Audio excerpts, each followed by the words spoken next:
Doreen Valiente is a witch, and she believes that witchcraft should never be approached lightly. The amount of silly dabbling in the occult that goes on today scares me. These people think that they're doing something terribly clever and terribly with it, and it's all great fun. And what they don't understand is that they're invoking forces which they can't fathom, and they're making themselves a channel by which those forces can come through into the world.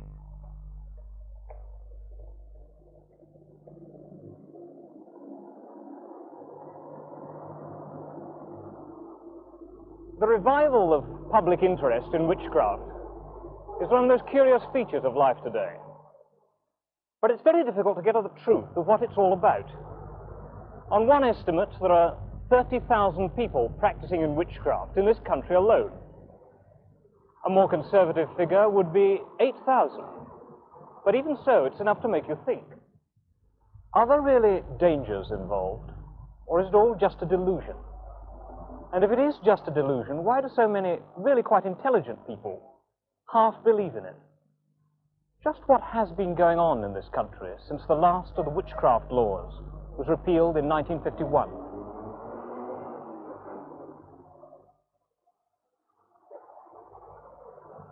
Witches certainly hit the headlines, often in conflict with the church. Our investigation in the end has led us to some pretty nasty evidence of blackmail, if not of black magic. But not all witches are ill-intentioned. One may pass them in the street without knowing it. They don't wear pointed hats and ride broomsticks. They look very like the rest of us and do the sort of jobs that we do. I'm a secretary. Well, I'm a restorer. I work in antiques in Portobello. Oh, I've just left school. I haven't started yet. Well, I do spray painting most of the time. Well, at the moment I work in a boutique, but I've been trained in the arts. I'm a tower crane driver. What first drew them to witchcraft? Well, I've been interested in witchcraft since I was 10. I got into it through fairy stories and things like that. Coming from Africa, I suppose I've always had a basic interest in magic and witchcraft, and that when I came to England, I just sort of made a purposeful search for it, you know. The word witch originally means wise one, and this is what people try to aspire to be. They try to learn the wisdom of nature. They try to learn the meaning behind things. Molly Moncrief, lecturer in occult subjects. I had to work and learn it the hard way by checking my findings with all the ancient writers on the occult from time immemorial. And I found that it tallies, it always does. I'd say to a person who really wanted to know what was the spirit of witchcraft, that they'll learn more by, say, going out on the downs at midnight and listening to the wind in the trees and looking at the full moon. They'll learn more of the spirit of witchcraft, the real spirit of witchcraft in that way, than they will by reading any amount of books. We believe in the horned god and in the goddess of the moon. Now, this doesn't mean that we're silly enough to think that the moon in the sky is a goddess. I don't think any educated pagan ever did think like that. But what this means to us is the masculine and feminine powers of nature. They're symbols, magical images. And by means of our imagination, we can make a real contact with these cosmic forces. The forces of nature, the forces of life. And in a wood at midnight, on the night of the full moon, Doreen Valiente carried out her ritual, hoping that in this experiment, never before tried in front of cameras, some psychic manifestations might appear on the film.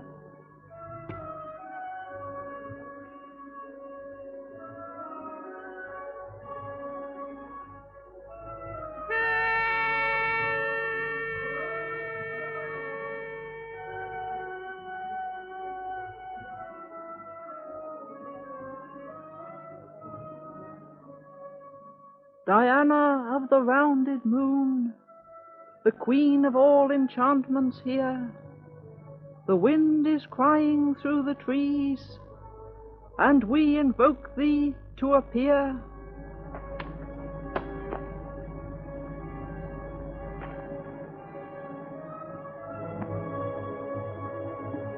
In fact, no such manifestations did appear. And this is Mrs. Valiente's final comment. Well, it was very difficult to get the spirit of the old ritual, knowing that you were surrounded by cameras and technicians and things like that. But when the ritual was almost at an end, I began to feel the atmosphere building up, and I think other people did too. This is what the ritual really means. It isn't conjuring up a sort of pantomime demon or anything like that. It is something which affects your inner mind and works itself out in your life and in your feeling and thought. To the old ones, merry meet, merry part. Witches often claim to put their powers to more specific use. Mrs. Eleanor Bone. And we believe if we set our minds on a thing, we're going to get it. You know, Paracelsus said that the beginning of all magical operations is determined imagination. And this is what we set out to do. Get a mental picture of the thing we wish to achieve, and in that way concentrate on getting it. Theo Brown, a research fellow in British folklore, prefers to call them charmers. From Minehead down to Bodmin Moor, I've known about 17 charmers. It may be purely coincidental. They're nearly all men. They don't like reporters or anything like that. They usually talk very freely to me, surprisingly so. In fact, on one occasion, I went to see a charmer. I was a complete stranger to him. He invited me into his house, sat me down in his parlour, looked at me very hard, and said, "You can do it, can't you?" William Painter is a Cornish bard, and his bardic name means searcher out of witchcraft. Quite recently I gave a talk to some 60 children on Cornish folklore at the Liscard Secondary Modern School. And at the end of my talk, during the discussion and questions, I was amazed when 4 children, each in turn, one said, "My grandfather can charm warts. My grandfather can charm ringworms in cattle. My grandfather can stop the flow of blood when anyone's badly cut." And the 4th, "My grandfather can charm snakes." I don't know exactly the procedure, except that they make a circle round the snake with an ash stick. And because of the formula of words they use, apparently, the snake cannot leave the circle. In fact, a man I met who has seen this done said the snake lashes round and round inside this invisible circle, is quite unable to break out of it. Again, at one period, there was a great demand for charms in bags. And here is a charm I discovered in Cornwall, hanging over a mantelpiece. It is a charm against all terrors by night. It contains the wings of a bat. The second category is black witchcraft. The type, I suppose, we think of when a witch is mentioned.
Amanda Sparrow Large Teague. She is a spiritual teacher who is known to have married a 300-year-old pirate. She is completely serious, folks. This is the table she has set up for Jack. This is a corner of her house, and I want to show you what's on the table. It's actually kind of cool. So, you know, like any loving spouse, she gives the guy a corner of the house. This is great. Okay, here we go. Rum, and of course the treasure box, the telescope, of course the black skull, very cool. Old playing cards, and of course rum. He demands that it's there every day. She at first was very annoyed by his presence until they got to start getting to know each other a little better. Here she shows the wedding photos. These are touching. Please look. So he popped the question. Here are the wedding photos. This is a lovely group, I have to say. They went all out. Now, how they had to get a medium to stand in for Jack to okay and say the I do part, because there was no way anybody else could speak for Jack. They had the person that married them hold a lit candle.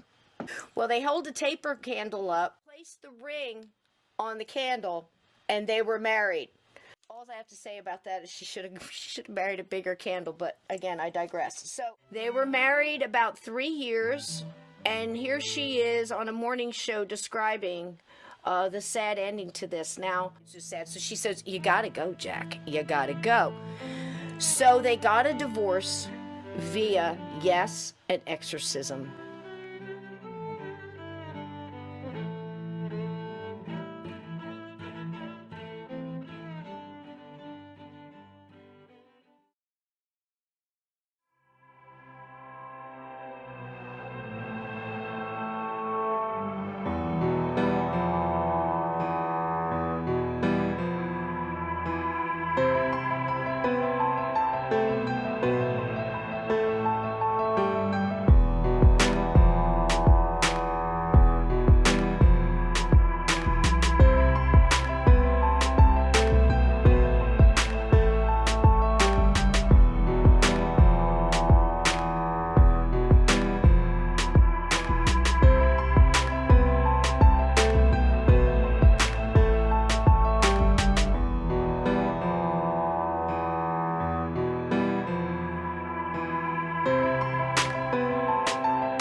A 100 years after he died.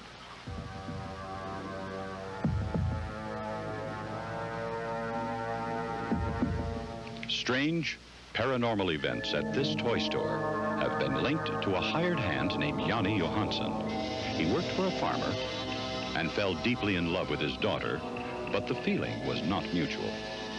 But Johnny waited, always hoping she would learn to love him. One day, while chopping wood, Johnny cut his leg. He tried to make it back to the farm, but he bled to death. He died on the site of this toy store over 100 years ago. And it's Johnny, they say, who today haunts the back rooms and aisles of this toy store, still waiting for his love. Since the beginnings of civilization, man has had an almost unquestioned interest in the hereafter. Are there ghosts? Well, if in fact there are, perhaps we have immortality. And if in fact we could prove there are ghosts, perhaps we could understand that there is life after death. A ghost is a dead guy, perhaps the spirit of someone who is hanging around after the body has died. Lloyd Auerbach is a professor of parapsychology and one of the country's leading experts in the areas of apparitions, hauntings, and poltergeists. Lloyd will be investigating the events at the Sunnyvale, California Toys R Us. Lloyd has never seen a ghost himself, even though he's personally investigated hundreds of cases, from a black night that haunted a suburban home to a husband who refused to die. Tonight, Lloyd will try to explain the unexplainable. It's been going on for at least 6 years now. Apparently, toys have been dislodging themselves from shelves, occasionally floating across the room, and an occasional report of a wispy white figure that is passing through the store. These are coming from a lot of the or have come from a lot of the employees.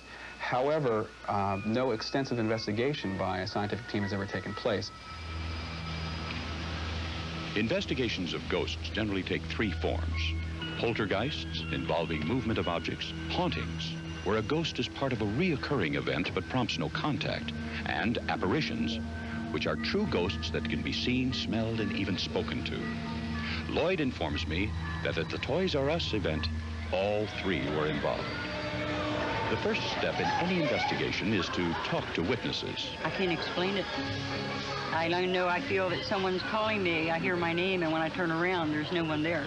There's no one around, and all of a sudden I just heard all this crash bang. Everything falls over. 2 gondolas fell over, and the light fixture broke in half. I happened to notice several occurrences of merchandise sitting on the floor. And it wasn't just the fact that it was loose pieces sitting on the floor, they were stacked. I don't believe in ghosts, but I know there's something strange going on in here.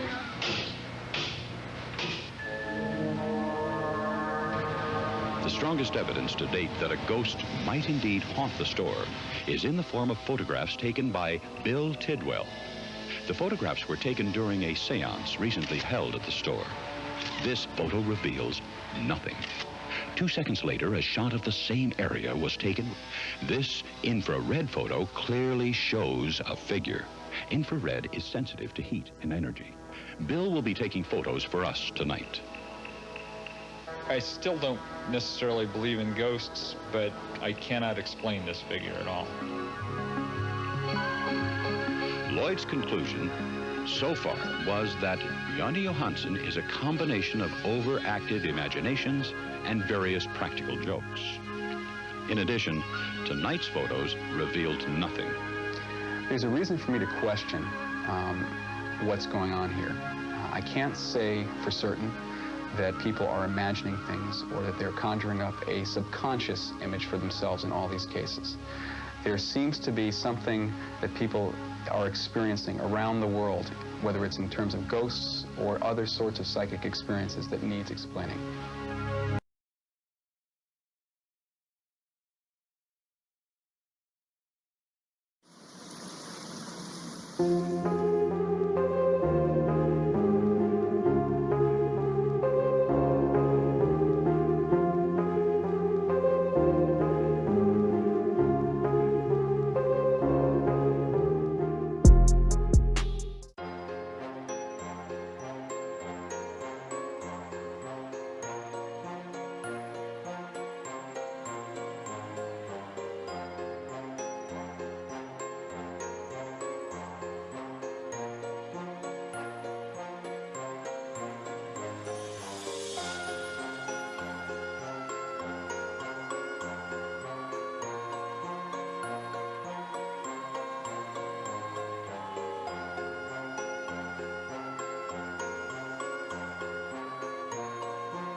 we found a ghost living in a Welsh pub who played the organ, but nobody ever saw him.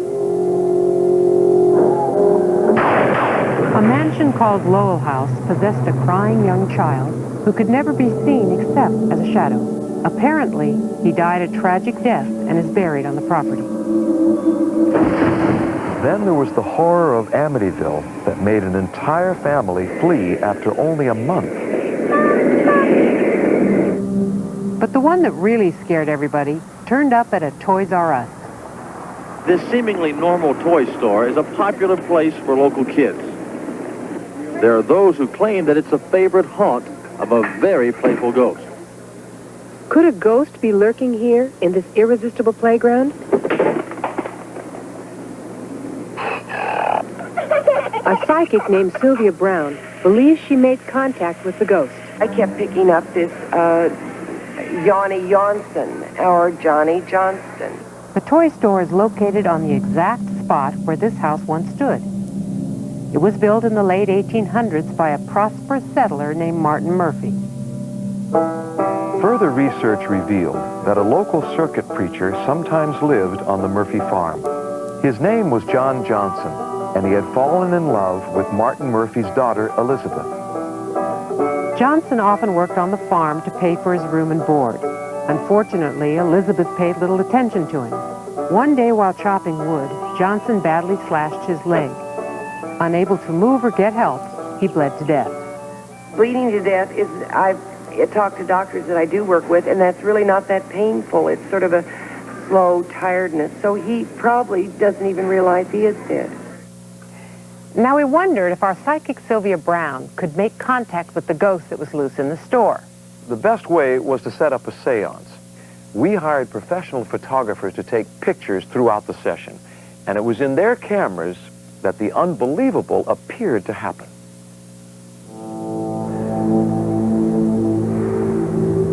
Okay, all right. I really feel him now. I think he's in the back. Yeah, he's beginning to walk. Yeah, now he's coming very, very quickly. Just moving along to the right, turning his head now towards me. Johnny, come, or Yanni, come towards me this way a little bit. He's got his hands in his pockets. He's looking down at his feet. These photographs were taken during the time that Sylvia Brown is talking to the ghost of John Johnson.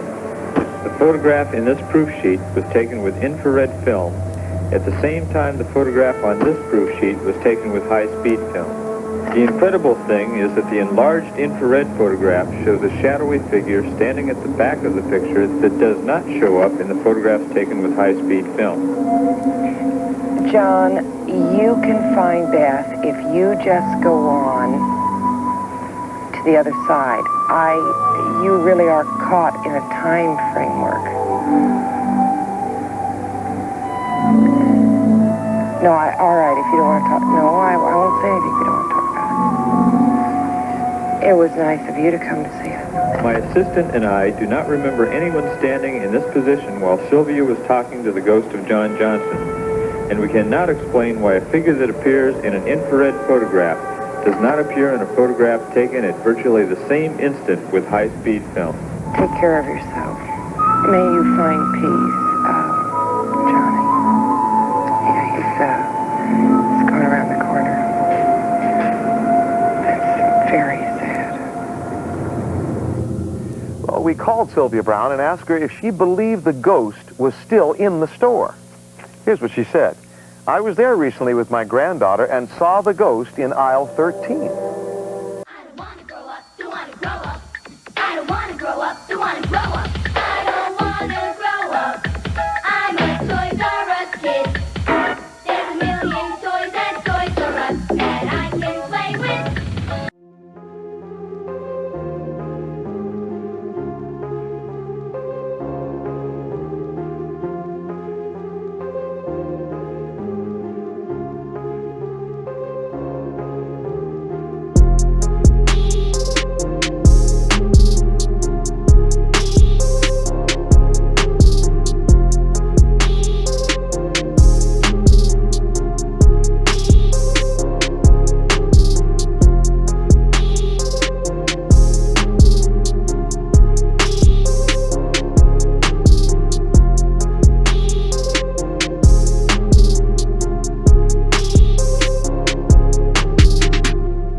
you feel if the goblins of Halloween occupied your house all year long? Even the most ardent prayers couldn't rid one house of ghoulies and ghosties, at least as they were reported to most of America in a recent shocking book and motion picture.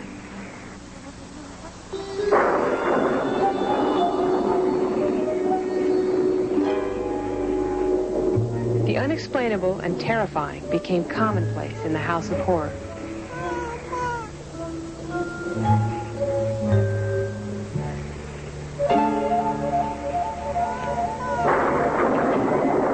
On the night of November 13th, 1974, Ronald DeFeo brutally murdered 6 members of his family in their lovely house in Amityville, Long Island. In late 1975, George and Kathy Lutz and their 3 children moved in. A month later, they moved out. They claimed they'd experienced a horrifying period of demonic possession. The house stood empty for a long time. After all, why would anybody want to call such a ghost-plagued house home? Jim Cromartie and his family bought and moved into the house. Let him tell you why. I've had uncles and aunts of mine who have played in this house as children. I played in this house myself as a child. And there's no doubt about the tragedy that took place. To be very honest, the reason we bought the house at the time was it was a good buy. And because we loved the house. It is a beautiful house. And we really felt that once we moved in, we changed the number, we repainted it, and we made it a beautiful part of the community again. We really thought everything would just go away. We never dreamt what would take place here. The fame of the Amityville house brought the gawkers, the tourists, and the traffic jammers. It was such a pleasant scene inside here, and outside it was so insane. It was right after the book had come out. People all fighting to have their picture taken in front of the house, and here we were trying to have a lovely, quiet Sunday afternoon together, and this insanity was out there. When they came, they literally, on Christmas Eve, attacked the house, and 3 cars. 1 car drove all over the front lawn. Another one watched for the police, and the other group, all men, about 20 to 25, I guess. The other groups just stood out on the front porch and urinated all over it on Christmas Eve. The normally law-abiding community faced new police problems.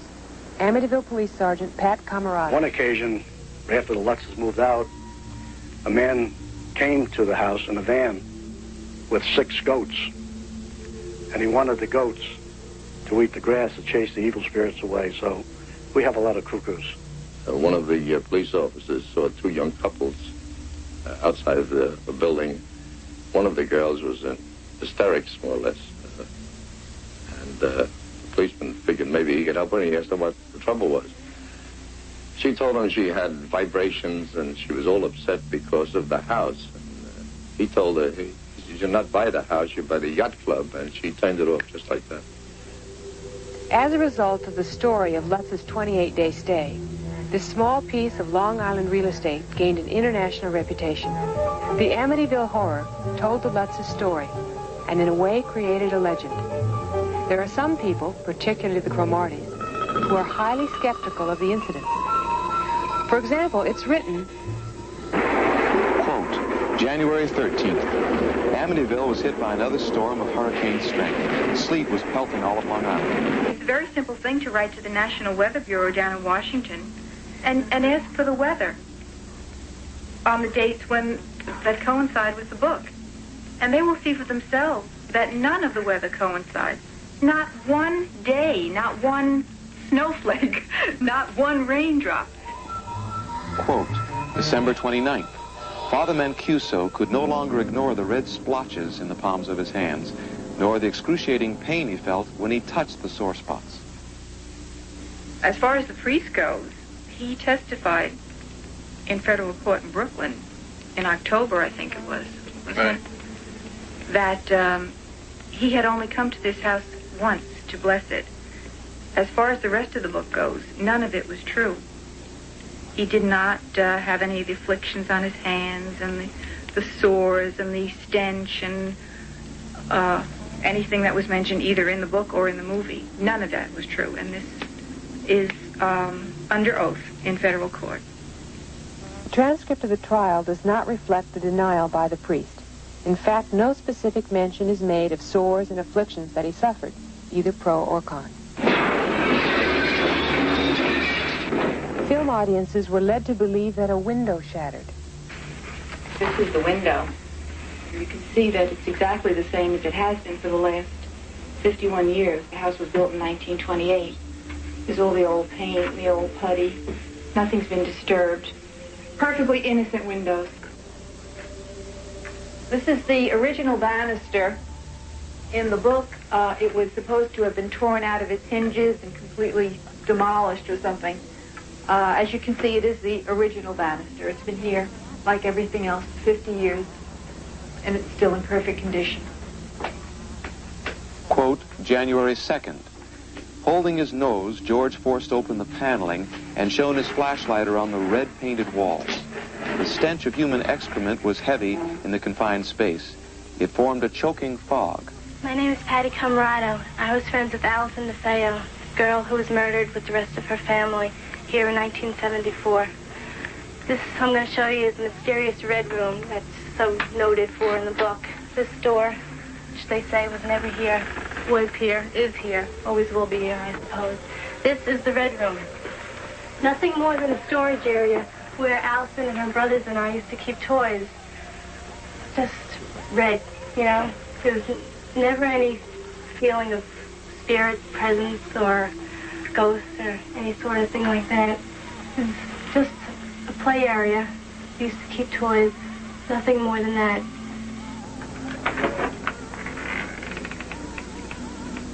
This is the door of our home. In the book, it became a 250-pound door, which was completely blown out of its frame and off its hinges. As you can see, it's the original door, solid as a rock, immovable, and quite innocent. We just hope that sooner or later we're going to knock a complete hole in this charade that's been created and hope that we can just get back to living a normal life again, not have to worry about when we come home at night that there are 30 people in the yard, that maybe we'll have to call the police again, give them a break, and give the neighbors a break. Its reputation to this day has bedeviled the Cromartys, who are clearly convinced there are no ghosts or demons or ghouls or rattling chains or bloody screams. But would you live in this house?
This is the most notorious haunted house in the world.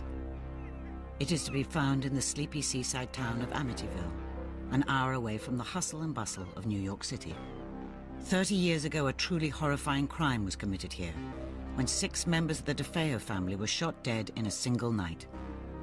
Even now, the details of exactly how these brutal murders were carried out remain shrouded in mystery. 1 year later, the Lutz family moved in. They fled from the house, having lived there for only 28 days, claiming that they had been driven out by terrifying and unexplained supernatural forces. Their story was the subject of a media frenzy, turned them into celebrities, and became a worldwide bestseller, The Amityville Horror. It would spawn numerous books and films, including one that was released just this year. Mediums and psychic investigators have claimed there is a curse on the property. Others say that the Lutz's story is no more than a clever money-making scheme, built on the gruesome history of the house. It's probably one of the most haunted homes in the world. It's certainly one of the most publicized haunted homes in the world. Whatever happened, it was a confluence of events and personalities, and it meshed to form the perfect psychic storm. It's just this web of lies, and the motivation was simple enough. They produced a beautiful commercial scam. Their version is not a true story, but if they call it a true story, you know, how can you say that they're liars? There were too many things that had happened and were going on to sit there in denial that something wasn't right with this. I guess the Amityville Horror really is supposed to be me, because I'm the one that got convicted of killing my family. I'm the one who said did it. I'm the one that's supposed to be possessed by the devil. What is the truth about the house in Amityville? And is there really a curse on all who live there?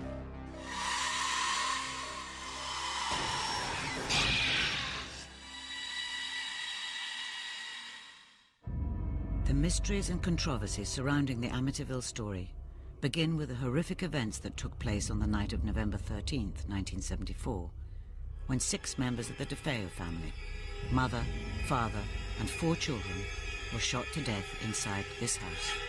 I had an office in the front of my house, and I was sitting in the office, and my friend Al Saxon comes in, and he says, "Rufus, I got something to tell you. You're not going to believe this." He says, "Everybody next door is dead."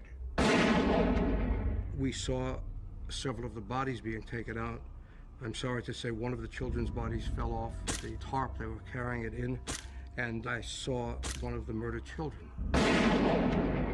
It was ghastly, but pretty straightforward murder case, or at least that's what I thought at the time.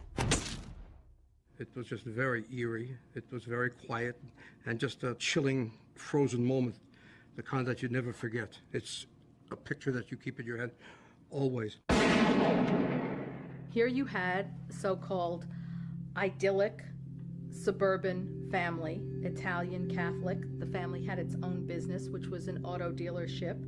And of course, with an Italian surname, there are the inevitable whispers about connections to organized crime. A mob killing was quickly ruled out, and the police began to focus on the only surviving member of the family, 23-year-old Ronald DeFeo Jr.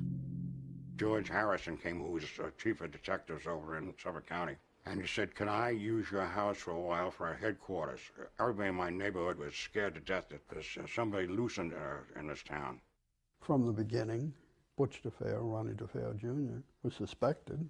He was originally not arrested. He was taken into protective custody. They decided now they're going to take the Ireland's house, which was next door, and turn that into their command post. So they took us all over there. Next thing I know, they had him in my house, and they were questioning him. That went on for some time until his grandfather showed up.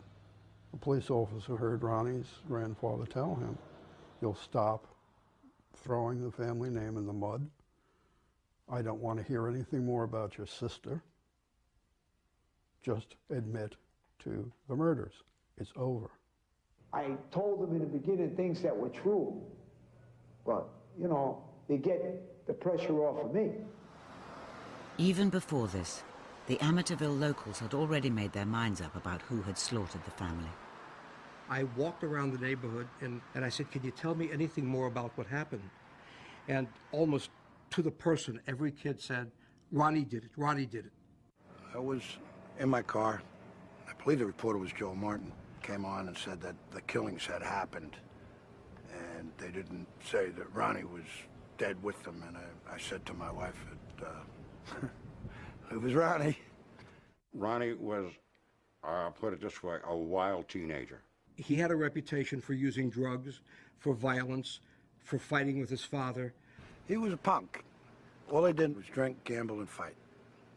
If you knew him, and you knew the situation, I guess, or you ever spent any time around him, it was not something that he was incapable of doing.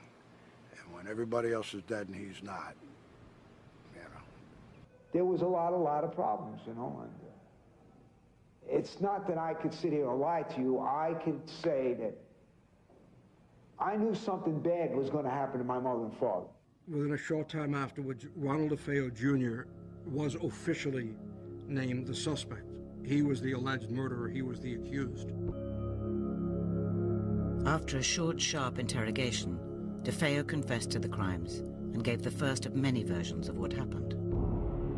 The standard story is basically Ronald DeFeo Jr., who was then 23 in 1974, woke up at approximately 3:15 a.m. and for reasons unknown, basically killed his entire family while they slept. He took the rifle and shot both of his parents who were sleeping in the master bedroom. Then he shot his younger brothers, 2 of them. And then he went to an adjacent bedroom and shot his sister. And then he walked up to the 3rd floor bedroom and shot his other sister, Dawn. After what happened, it was like a nightmare. I'm looking at my mother and father dead, my sister. I said, my God. I got scared. I ran out of the house, jumped in my car, ran down the street, and got my friends and came back to the house.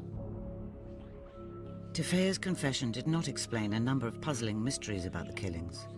Mysteries that would prompt rumors of accomplices, conspiracies, and even supernatural influence. They were each shot with a .35 Marlin. We had an experiment conducted when we were preparing for trial, the noise level of the .35 Marlin, and that Marlin could be heard close to 4 to 5 blocks away from the house. Nobody heard a thing. I did find, however, one of the neighbors who heard at about between 3 and 3:30 in the morning the family's dog barking. It was crying or baying. With all the shots that took place, there were approximately 9 blasts from a Marlin. There was no evidence that any of the 6 victims had made any attempt to escape. What was so odd is how you managed to shoot 6 people in the middle of the night in a quiet neighborhood without awakening any of the people. A shotgun blast is pretty loud. That doesn't make any sense. One might argue, well, maybe they were being held by another gunman and told not to move, until Ronnie came around and did what he did. I thought perhaps the bodies had been moved from their original spots. The autopsy reports show that no, they were not moved, that they were in the original places that they were when they were shot. There were no drugs found in the bloodstreams. And again, the victims are found lying face down in death with the arms outstretched as if placed there. There seems to be something almost systematic and very methodical about it that would seem to involve in more than just one person. The curious anomalies of the crime scene would provide some eerie clues as to who or what had been responsible for the killings in Amityville.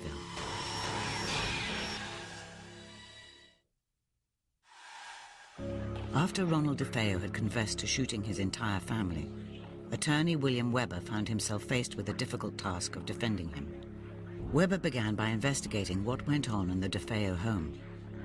The family life at the DeFeo residence was kind of bizarre and unusual, because on one hand, they appeared to be very religious artifacts throughout the house, statues throughout the exterior of the house. But inside, when Mr. DeFeo was there was constant fighting, bickering, yelling, screaming, activities that would go way beyond normal fighting that families may have. There were beatings that often would occur for no particular reason, from what I understand. The father would just fall into these terrible rages. And Ronald often became the focus of those rages. Ronnie's friends were afraid to come into the house because they were just afraid of the father. There was testimony about the father beating the wife in the presence of Ronnie's friends. And that kind of abuse often leads to abuse of others that are weaker or more subordinate. So when you look beyond the nice, quiet, suburban street, there were troubles in that family. Many people told me about the abuse he received as a child from his father. On the other hand, I was also told about the great love he received from his mother and his close relationship with his brothers and one of the two sisters. So he was a very unusual and difficult personality. We were really a close family, you know. It's a shame what happened, but it happened. The other thing about Ronald DeFeo, of course, was he immediately started ranting and raving from prison that the devil made him do it. Some priest was in the courtroom watching my performance on the witness stand. He felt that my performance, I had to be possessed by the devil. You know, there were echoes of Charles Manson from the late 60s and the Sharon Tate murders in California. Ronald DeFeo had that same wild-eyed look as Charles Manson. I don't think he was dealing with a full deck. Yeah, you gotta be insane to kill your own family, or well on your way. I asked a friend and associate, Dr. Daniel Schwartz, to interview him. Dan gave a professional opinion that Ronnie was acting in another state of mind, that he didn't understand the nature of his acts or that what he was doing was wrong. It was out of my control. I did not have touch with reality at the time I did what I did. I had no control over that. Weber decided on a plea of insanity. When he interviewed DeFeo about what he remembered happening on the night of the murders, a strange series of events was described that would prompt speculation about who was behind the killings. Ronnie had taken some drugs. He was watching television and there was a war picture on. And at the end of the picture, Ronnie was in the room alone. He said initially he thought that he heard members of his family in another room conspiring to kill him. The one thing that he said, and sometimes he said it with a smirk, so I wasn't sure if it was truthful, but he said that a female with black hands gave me the rifle and I went ahead and shot everybody. His original testimony was that at some point a hooded, black-handed demon handed him a weapon and that he went upstairs and that he committed the murder. He said the murder, not the murders.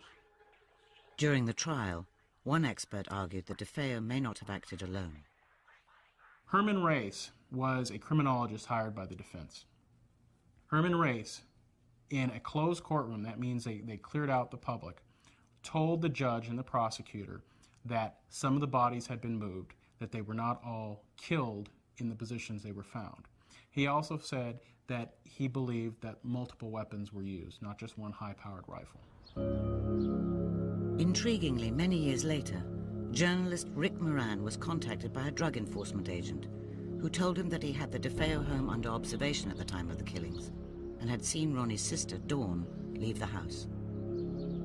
On the night of the murder, that operative did see Dawn DeFeo wearing a snorkel-type jacket and gloves come out of the house with a rifle, throw the rifle into the back seat of her car, and drive out towards the point where the city has a dock, which is exactly where the weapon was found by police divers later on. When he told the police that a hooded, black-handed demon came to him and handed him the weapon, but that he didn't move, I believe that it's true. I don't think he was in any condition to move. The demon that he was talking about was his own sister. Dawn DeFeo's night clothes show unburnt powder, which indicates she may have fired a rifle that night. Moran's theory is that Ronnie and his sister Dawn had plotted to kill their parents together. I think on the night that they decided they were going to do that, Ron was in no condition to be able to do it. And that Dawn took a long rifle and committed the murders.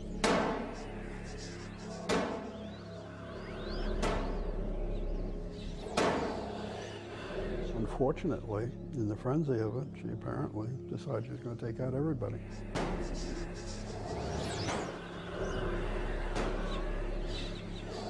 I've always been partial to the idea that indeed something special existed between Ronald DeFeo and his sister Dawn. Now some say that that was incest, I don't know, but there was a special connection, a special bond, perhaps a bond of secrecy. She was the one that was killed the most violently. The head has just completely exploded. The theory is that Dawn DeFeo killed the family and that Ronnie, in despair, murdered Dawn. So he's responsible for one murder, which would also explain the grandfather's reaction of, you'll take all of the Ralphs, because he was the only one who was left, and he didn't want to see anything more about relationships within the household or his family name being sullied. In fact, the jury found Ronald DeFeo to be guilty of all the murders and to be of sound mind. He was given 6 life sentences in February 1975. The DeFeo home at 112 Ocean Avenue was put up for sale at a knockdown price because of its ghastly history. It was then that George and Kathleen Lutz, newlyweds with a young family, went to view the house, and the next extraordinary chapter of the Amityville horror began.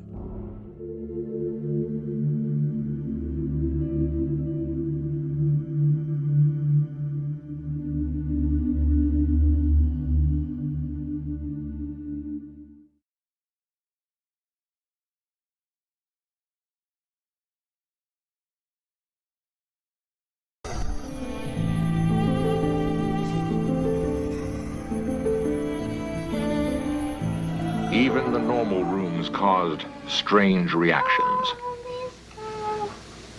Missy would sing constantly within the room. And if you called her out, or if she came out for one reason or another, as soon as she crossed over the threshold, she would stop singing. Crossing back again, she would pick up the song from the word that she had stopped on and continue.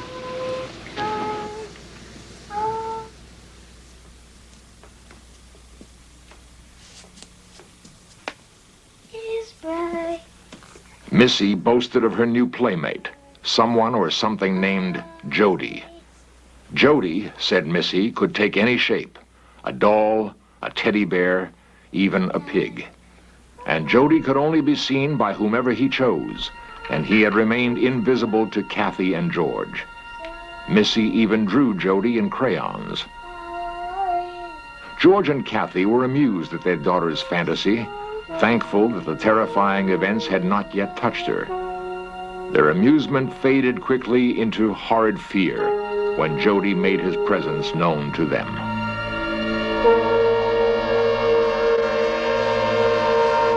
Missy told us later that her friend Jody could not be seen, actually seen by anyone unless it wanted them to.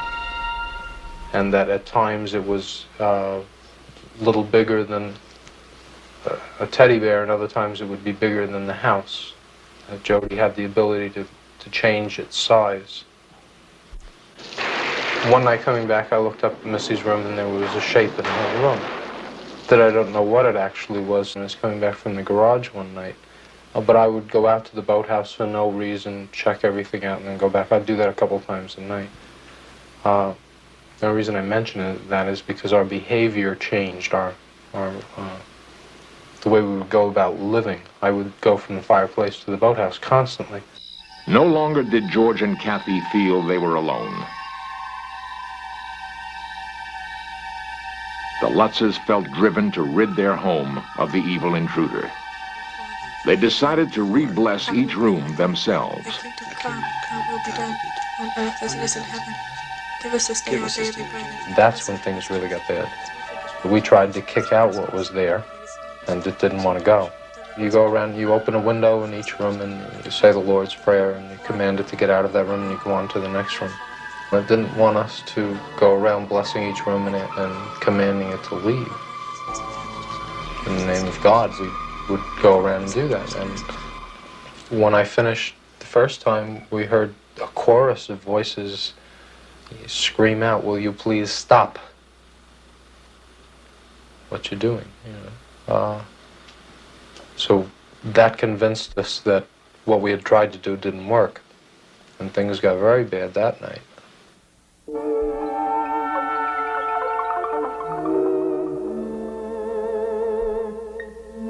We had gone to bed that night and went into a very deep sleep. George woke me, and he had backed up from me, and I couldn't understand the repulsion in his face. And when I looked up, I saw what caused him to back away, and that was my reflection in the mirror. My hair had turned color. There was no true color. It was a gray-white. My face was severely wrinkled, deep impressions coming down across the forehead. My mouth was very tight, very drawn. And the feelings that were going on were confusion, illness, just trying to grasp hold of me, you know. By morning, her frightening appearance had vanished. George continued to be obsessed with fire. He would stare endlessly into the flames. Slowly, the chill gripped his very soul. The searing heat was etching a demonic face into the fireplace. It was staring out at him through the flames. What would happen next? We felt absolutely no sense of salvation or outside help. They feared for their sanity, their very lives.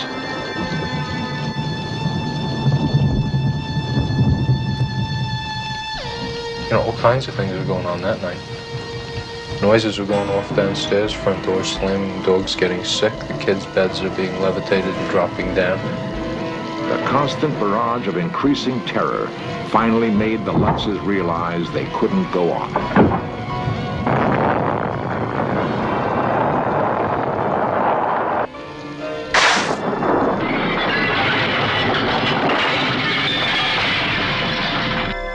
And that was the last night we spent in the house then, because it was ridiculous to even consider staying there, and yet it was very hard for us to leave, to just organize all 5 of us into the same room and actually get out to the van and get it started and drive away with the dog.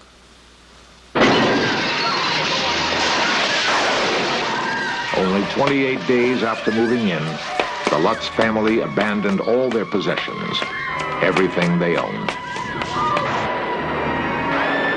Possible explanations as to what really happened in Amityville will be examined next. I'm a journalist. I try to investigate as best as I can. When you first hear the Lutz's story, it sounds like a very good haunted house story. Author Jay Anson. But then I spoke to the priest at his apartment in the rectory. When I heard his story and was able to put together a chronology of the events that took place within that framework of 28 days, I was convinced there are things out there that many people cannot explain. The phenomena that occurred to the Lutzes and to the father, I sincerely believe they took place. The Amityville house seems peaceful now. There is no evidence that any strange events have occurred here since the Lutzes fled. In Search Of has previously investigated haunted houses, and we've found that in many cases a human tragedy, such as a murder, has left emotional memories.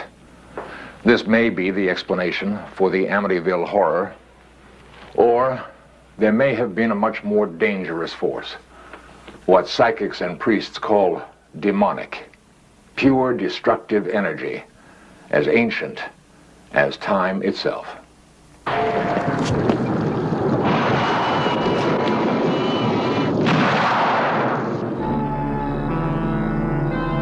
The nightmares the Lutzes had experienced about the murders previously committed in the house caused Kathy and George to investigate the circumstances.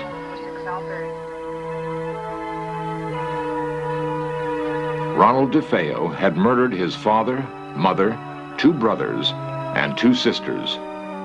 Sentenced to life in Clinton State Prison in New York, DeFeo has claimed that demonic voices goaded him into committing the gruesome killings. Neighbors and acquaintances of DeFeo were astonished at how George and DeFeo looked alike, how they both presented the same appearance. George feared that his recent personality changes were further indications that he might become more and more like DeFeo, and not just in looks. This disturbing revelation prompted the Lutzes to seek out psychic investigators Ed and Lorraine Warren. The Warrens have investigated many disturbed houses, and they examined the empty house, looking for an explanation. What started the trouble with the Lutzes was the fact that there were 6 people who were murdered in that house. The inhuman, the diabolical, are attracted to where tragedies occur, just like a moth would be attracted to a light. And when the Lutz family moved in 13 months after these murders, they were still using some of the furniture that was in there. We know that vibrations can build up in a home like this of a negative nature, and suddenly we have a psychic explosion. There are those who speculate that this psychic explosion was not really a sudden buildup from the DeFeo murders, but rather that Ronald DeFeo was the object of negative forces already on this ground. Research shows that the Shinnecock and Massapequin tribes lived in what is today Amityville. The actual Lutz home is built on land where these Indians imprisoned their tribal members who were deemed insane, evil, or possessed. Perhaps these tortured souls caused negative forces to inhabit the Amityville ground.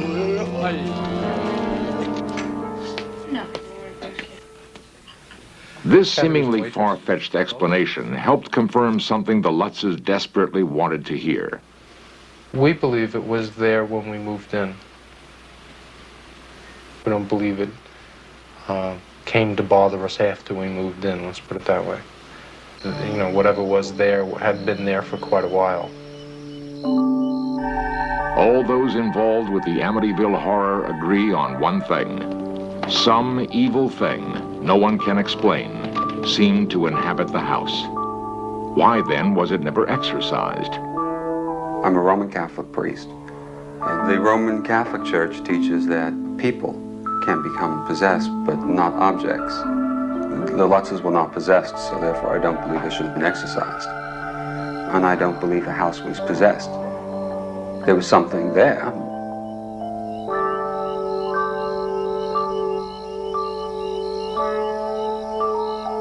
To this day, no one knows what actually was in the Lutz home. But whatever the explanation, in the case of the Amityville horror, one family managed to escape.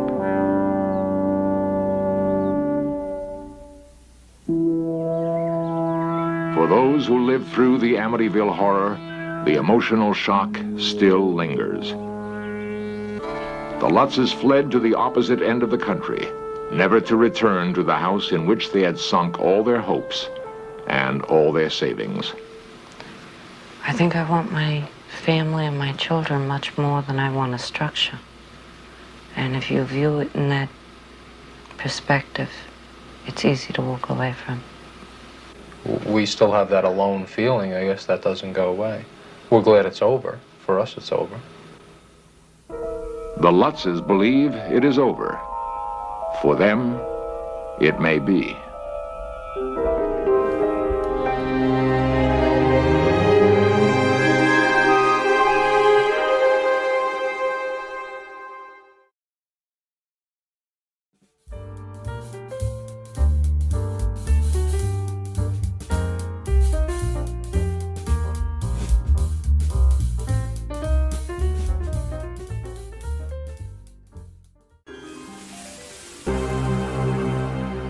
I'd never met Doug Mulray before. Like most of you, I knew him as a wild and crazy radio voice and the host of that controversial Naughtiest Home Video TV show. You may be familiar with the Doug I'm talking about. Warning, this is an adults-only program. Not, I repeat, not Australia's funniest home video show. certain scenes and language may offend some wussy girl's blouse and Nancy boy viewers. But the Doug Mulray we're about to meet is an entirely different one. The story he's going to tell is dramatically different. And at first, he didn't want to tell it. I'm loath to do it because clearly when one discusses the supernatural, the paranormal, one attracts criticism, cynicism, loses friends. But it is a compelling story, and it's something which actually happened to me and in part to a good many other people who still have their wits about them. With our reassurance that we'd take his story seriously, Doug agreed to share with us his personal account of the dramatic events of a Black Friday in 1976.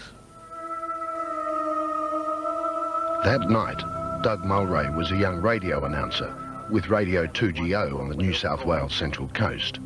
Throughout this story, you will hear actual recordings from that night. When Black Friday comes, well, it's arrived, and in a big way. We're broadcasting live from the Inn of the Damned at 2GO on a Friday night, Black Friday. I'm Mark Smith here, 13 minutes after 7. Here's Doug Mulray. The event started to change shape when Romy Warren, the medium we'd invited to participate, started to do some shtick. I think we all became concerned, if not alarmed. I remember Bob Byrne was certainly alarmed when Romy Warren did a thing that she described as transfiguration, if my memory serves me well, where she stood against a door in this candlelit room while we were playing one of our tunes and made, believe it or not, her entire face disappear, become a disc of light. There was a hairline and there was a shoulder line, but there was no face there to speak of at all. And as soon as you realised that she'd somehow, remarkably, caused her face to evaporate from the space that you had recognised as her face moments before, a suit was superimposed a Chinaman. I can remember this as if it were yesterday. And I'm sure the other guys would corroborate this. And I want you, Bob, to come over here and tell us what you saw. I saw a Chinaman's face, and I said to Doug, without any prompting, I said, a Chinaman. I can see a Chinese. But I must admit that I was kind of spooked by the whole thing. There was the face of an ancient Chinaman where her face had been a second before. The Chinese face disappeared. It was replaced by a stream of faces that came and went so quickly that the impression one got was that her face was in some way plastic. It leapt around. At one stage, I remember this distinctly too, there was the face of a huge Indian, American Indian, that eclipsed even her hairline, and she appeared to grow. Her whole body appeared to take on the size of this remarkable Indian man, whoever, whatever he or it was. I was at this point fairly convinced that we were into something considerably larger than we'd originally envisaged. We had tea, we had coffee. I mean, we took a little bit of settling after that experience and then moved into that section of the program we designed, which was the walk outside and upstairs to the upper room, where, according to the information we had from Terry Burke and those people who looked for us into Gosford Court records, our woman had been murdered and subsequently appeared to her long vanished husband, the supposed murderer, to appear to him on his second visit to the house and frighten him to death. That was the legend that surrounded the house. When we designed the broadcast, I thought it would be a cute trick. After having had the experiences downstairs with Romy Warren, the aforementioned experiences, I began to wonder about what we would see. We'll find out what happened in just a minute.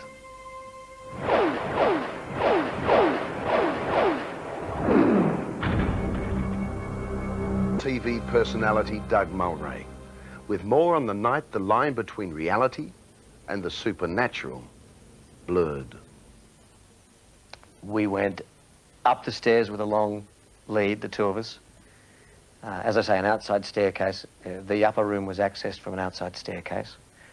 And we got to the top of the stairs and opened the door, and you could see across the water the moonlight through the broken glass pane. And we stood and we waited. I remember noticing an appreciable drop in the ambient temperature of the room. I'd read enough about ghosts and sightings of ghosts to know that this was one of the things people spoke about. I commented on it. I said that maybe we did have some kind of presence here. Romy said definitely. She told me that it was a woman, as I remember, and that if we were just silent for a while, we may be able to see her. I can feel a presence. What sort of a presence do you feel? Perhaps the talking interrupted. Is the talking interrupted at all? Yes, can we have just a second's quiet? Just a moment.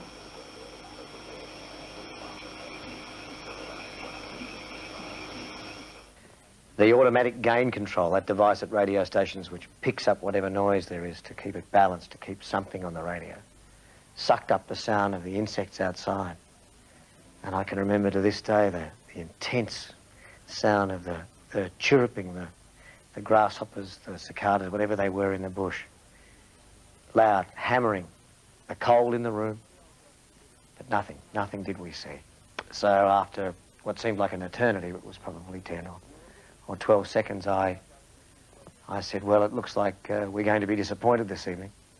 It doesn't seem that we'll be witnessing any ectoplasm, and maybe it's time to go back to the central commentary position, with apologies to Richie Benner. We crossed to, I think it was Mark Smith who was on the air, who did what radio announcers do: time call, weather check, record introduction, commercial break. And the moment that our mic was switched off, the moment we crossed back to the studio downstairs, before my eyes, certainly, before Romy's eyes, she corroborated everything I saw. A figure of a woman, opaque, uniform in colour, regardless of whether we were looking at skin or clothing, appeared in the furthest left-hand corner of the room and moved towards us and across in front of us to the other end of the room. She had on a bonnet, she had on a full skirt, which had a tight bodice and I guess what you would call a bustle over the derriere. I don't remember her moving her feet. I don't remember her walking per se. I just remember the image, almost like a photographic image of a person who was fluid. I mean, definitely, it was not a static image. She sort of turned as she moved across the room, but just for 1 or 2 seconds was there before my eyes and then gone. As we shut down and crossed back to you, well, I don't know, but Romy, perhaps you could describe what happened for us. Well, I think I said to you, did you see that? And you said, yes, a woman. Was Doug Mulray the only person apart from the medium to see the vision? He may have thought so. Later in the night, when driving back to Gosford, Doug and Romy Warren went into the upstairs room with a microphone and just missed seeing this image. They came back on after a song and described what they've seen, and I thought, whoa, that's exactly what I saw. That's really strange. And she was as mysterious as she was real. And I can see her now as I tell you about the experience, and have no doubt whatsoever that what I saw was what's popularly referred to as a ghost. I still have no idea what it means.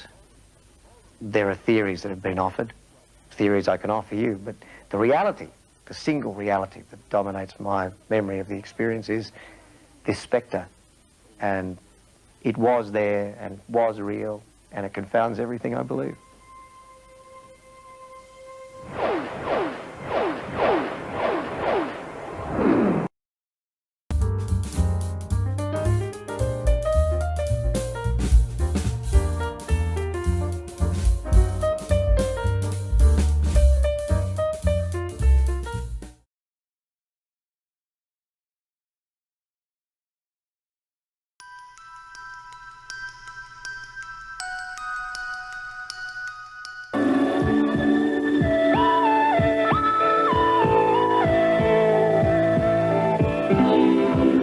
It is night and there are only the sounds of the city to keep us company. What is out there in the vast blackness of night? As this little boy walks along, he is aware that something is watching him, something which is not of this earth. There is something watching this boy, and he wonders what that thing is. Does it wish him well, or is it a force of evil, a force of the Prince of Darkness? What is out there in the night waiting for all of us, waiting to be discovered? Is there something which lurks in the shadows, waiting for us, waiting and hoping that we will make the fatal mistake of not believing in it? Do you believe in ghosts? Do you think there are such things as ghosts? Things that go bump in the night, things which haunt our nightmares with dreams of death and blood, dreams which stagger our imagination as we fearfully contemplate the amazing world of ghosts. What does this young boy see as he walks all alone in the city at night? What does he see as he looks out over the night into the city? What does this young boy think of as he walks through the streets, searching for what? The lights of the city seem friendly, comforting, but they cannot dispel the aura of gloom which hangs over the night. Suddenly he hears a sound. What is it? Is it a ghost? Is it a creature from the realms of nightmares? A walking horror which will bring to him the endless embrace of death? Is the boy about to become one of the undead? One of the unholy ones? What will protect him? Ancient man looked to the stars to guide him through the amazing world of ghosts.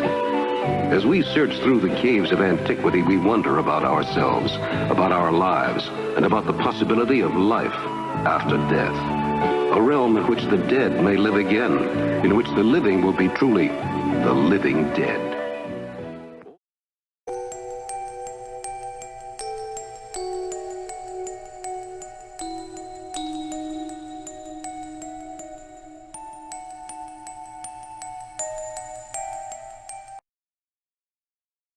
Yes, we defeated Germany in World War II, but we didn't defeat the Nazis because the Nazis were still much in power and they cut deals. They swapped their exotic technology, their rocket technology, their energy manipulation technology, their mind control technology, chemical and technology and pharmaceutical technology to the United States in exchange for immunity. And we brought them in over the war.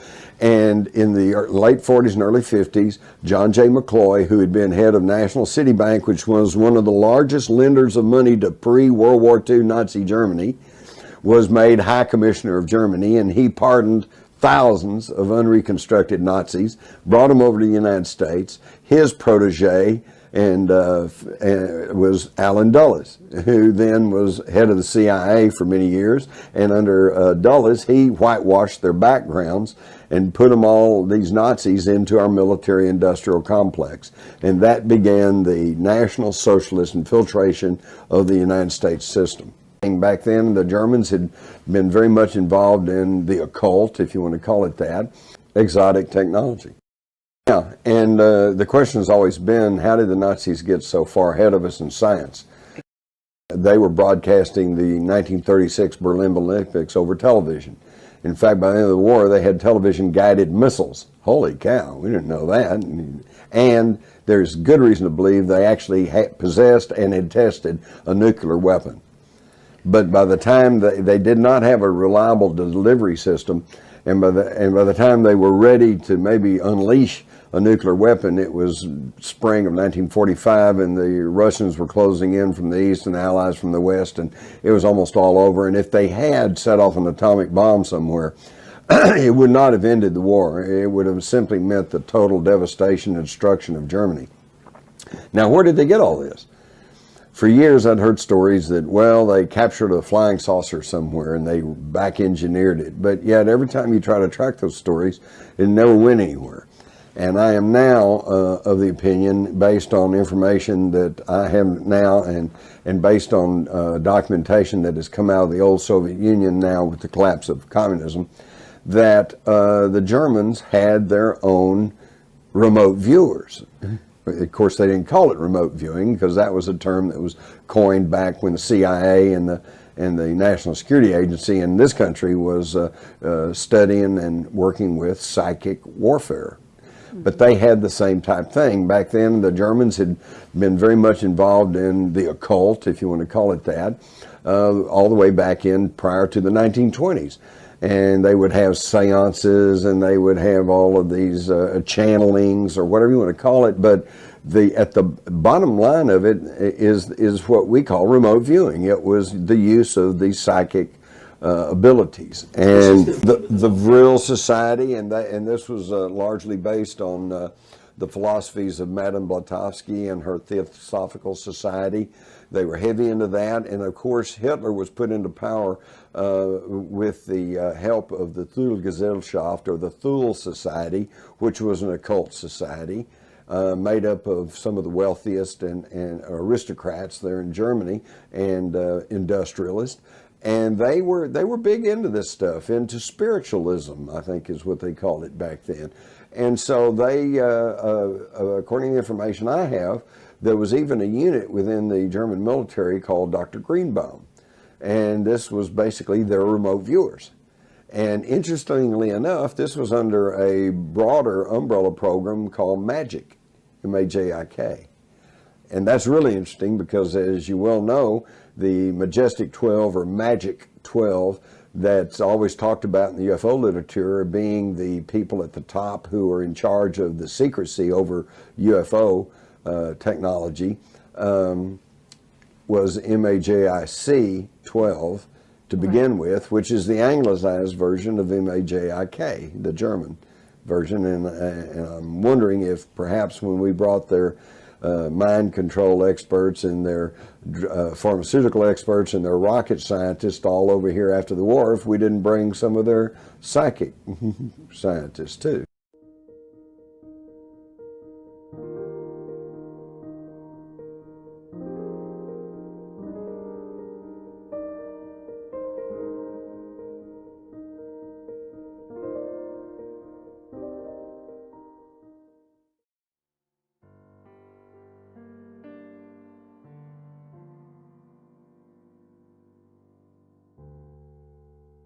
Charles is buried in Hawaii, and I'm not going to be going out there anytime soon, but I really wanted to tell you an update about Charles Lindbergh that is shocking.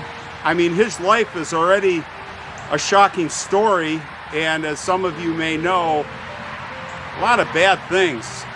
Creepy kind of guy. Oh, that's my opinion. Anyway, it gets a lot creepier with this book that came out. Lisa Pearlman is her name, and this book came out in 2020, I believe, with a theory that he possibly may have done, in addition to a lot of the bad things he represented and did, and we'll talk a little bit about it, but this kind of adds on the list in a big way, and it is related to his little boy, Charles Jr., who was kidnapped and murdered.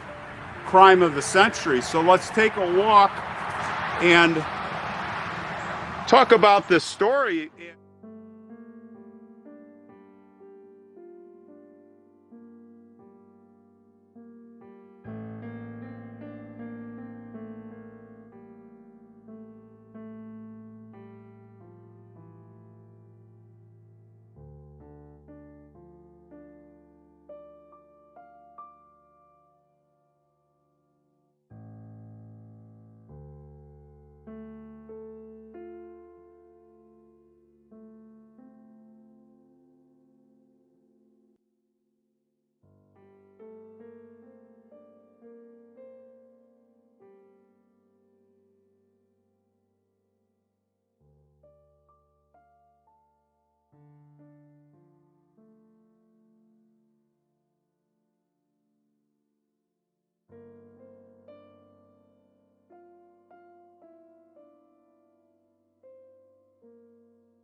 Nennen wir es mal Tour d'amour. Call it the Tour d'Amour, the love route of Charles Lindbergh.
Well, we finally made it.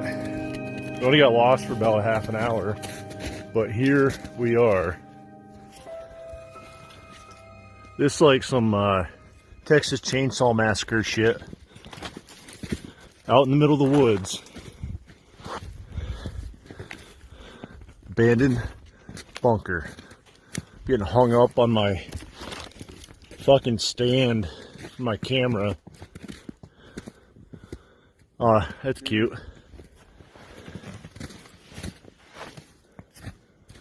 The devil is real. This can be fucking sweet. Let me take some pictures. So I don't know how long I'm gonna be able to record. Might run out of space on my phone, but man, you should see the graffiti on this shit.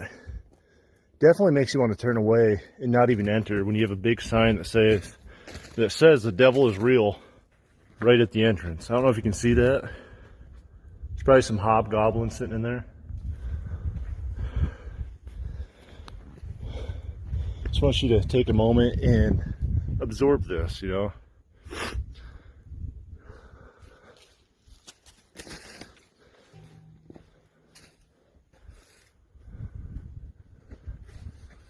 Oh, of course you got the Illuminati sign right on the door.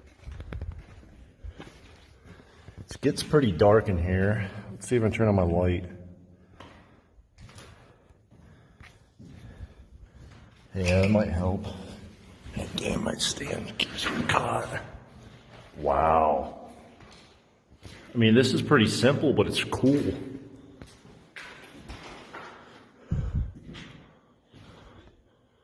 What are you gonna do, dude, if someone just slams this door?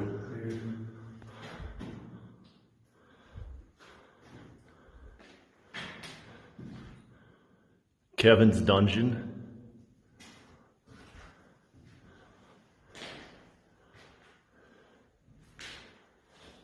I guess I should be watching where I'm stepping. I don't want to fall through the floor and get trapped in here. Sorry, not sorry.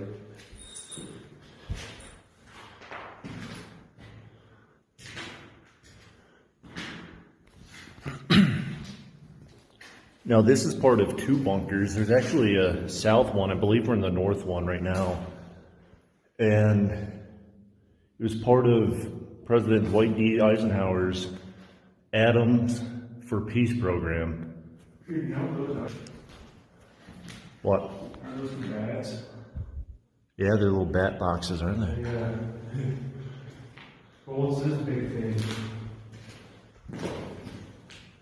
Yeah, let's get in here. That's one giant bat house. Oh, no shit. That's what it is, a bat house. What kind of thing is it? Alright, let's look real quick. Hopefully I don't... Holy shit.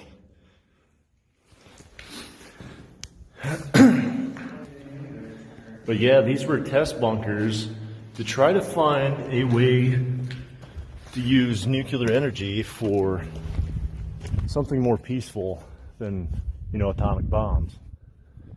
So I'm going to cut the video right here and we're going to look for the south bunker. So stay tuned.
also showing them that you care about your artwork.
I had been doing a lot of reevaluation of Uri Geller. And to this day, I think Geller was he's one of the most enigmatic figures. I think he's going to be the Eusebio Palladino of the 20th century. Because everything you read, everything you read about Geller sounds very impressive. Everything I've personally seen with him has been less than impressive. In fact, I'm one of the only parapsychologists who was physically attacked by Uri Geller.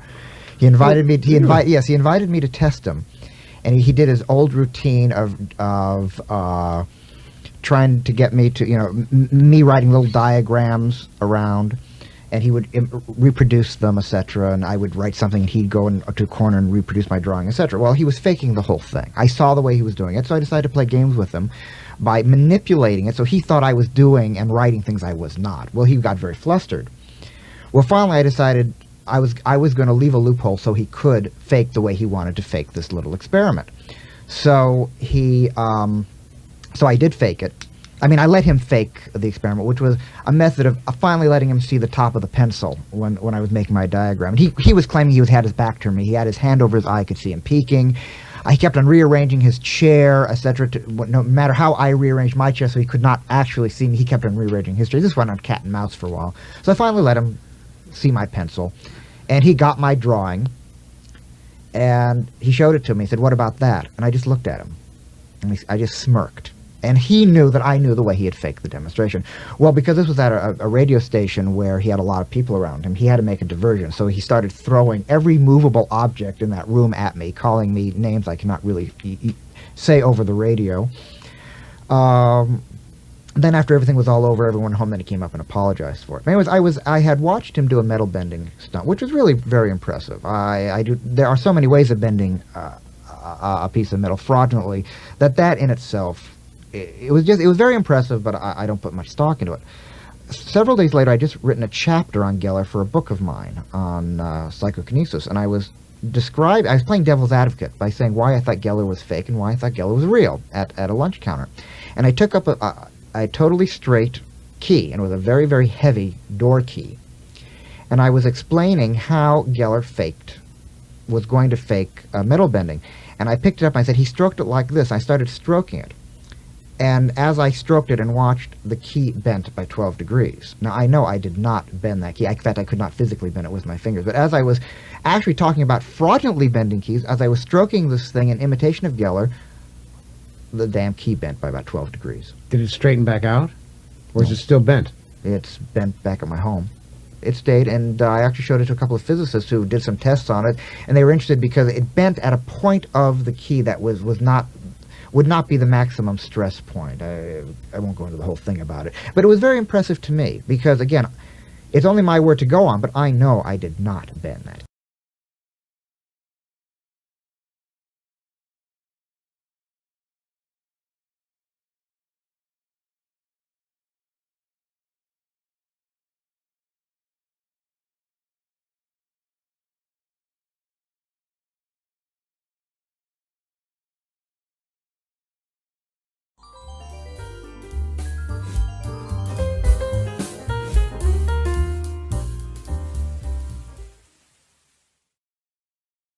Their case is one of the best-known UFO encounters in Australia. Members of the Knowles family say they ran headlong into an unidentified flying object in the middle of the West Australian desert. And official studies of the case reveal their story may well be true. One man has no doubt the Knowles saw something. He was the first to find them after their encounter.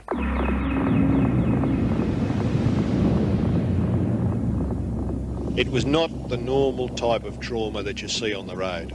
It was definitely some other encounter that they'd come across. These people were spooked. What was it that so spooked a family driving along a lonely stretch of highway on the Nullarbor? No one can say for sure, not even the Knowles family themselves. Well, the best way to describe the experience was it wasn't like reality, it was just like a dream, but it was real. You couldn't say there is anything out of the ordinary about the Knowles family, Faye and her sons Patrick, Sean and Wayne. But something out of the ordinary certainly happened to them on January the 20th, 1988. They were driving the 3,500 kilometres from their home in Perth to Melbourne.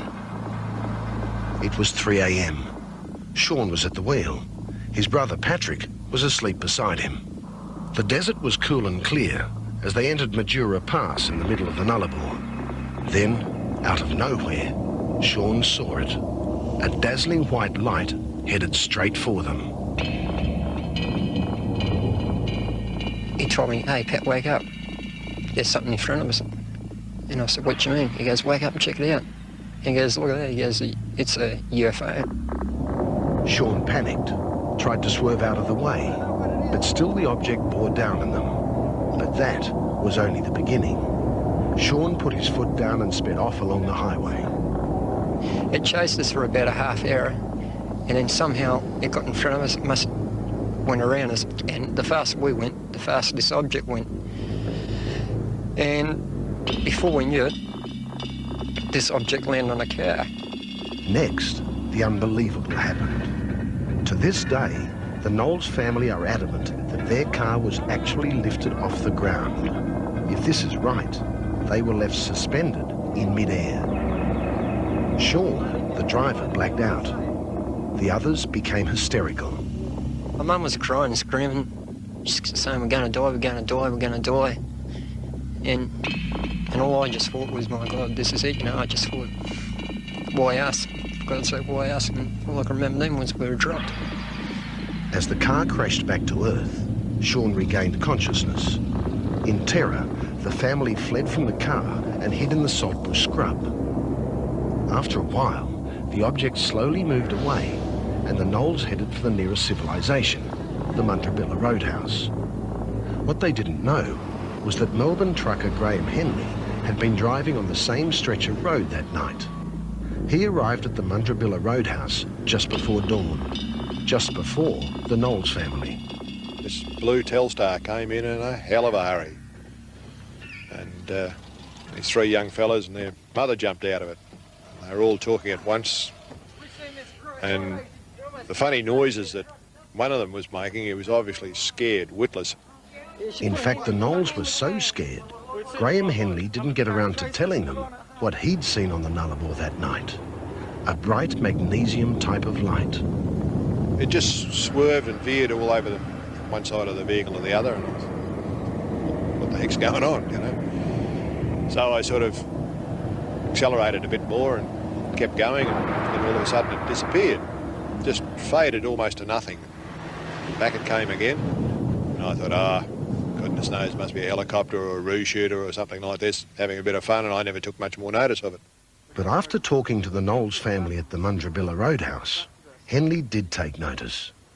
In fact, he and another truck driver drove back to Majura Pass, where they found evidence that seemed to back up what the Knowles had said. Everything was exactly where they'd turned around, the skid marks on the road, where they'd hidden in the bushes. One of the boys had cut the tops of his toes in the gravel, and you could even see the little drops of blood on the gravel and the sand and stuff where it was. The incident and the Knowles captured headlines around the world. The police were called in and the Knowles car was impounded. Experts tested it, but they could find no concrete evidence of an alien encounter. And so that was where the authorities let the matter rest. No, I don't really think a lot of it has been investigated the way it should, but there was certainly, to my way of thinking, there was enough evidence to warrant a thorough investigation.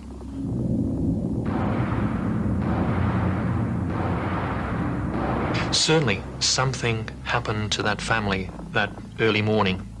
Keith Basterfield is an independent UFO researcher, and he actually took the trouble to investigate the Knowles case. His report is exhaustive, but it's also inconclusive. The manner in which the whole external factors came to deal with that family, in fact, probably has ruined us ever really knowing, because of the competing elements. The media wanting a quick story, sensational story, which is fine, that's their job, The police, who were disinterested once they found that they had a cookie UFO experience to deal with. The UFO researchers, because they couldn't really sit down to quietly explore the case. And the family themselves, because they suddenly found themselves the focus of an international effort when they were simply trying to get to Melbourne on holidays. I don't think we'll ever know. Nevertheless, 5 years down the track, the Knowles family are still sticking to their story. Oh, bloody oath, yeah. You betcha. They can think what they want, but I know what I know.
According to records, the last Borley Rectory was constructed on Hall Road near Borley Church by the Reverend Henry Dawson Ellis Ball in the year 1862, and he moved there a year after being named as rector of the parish.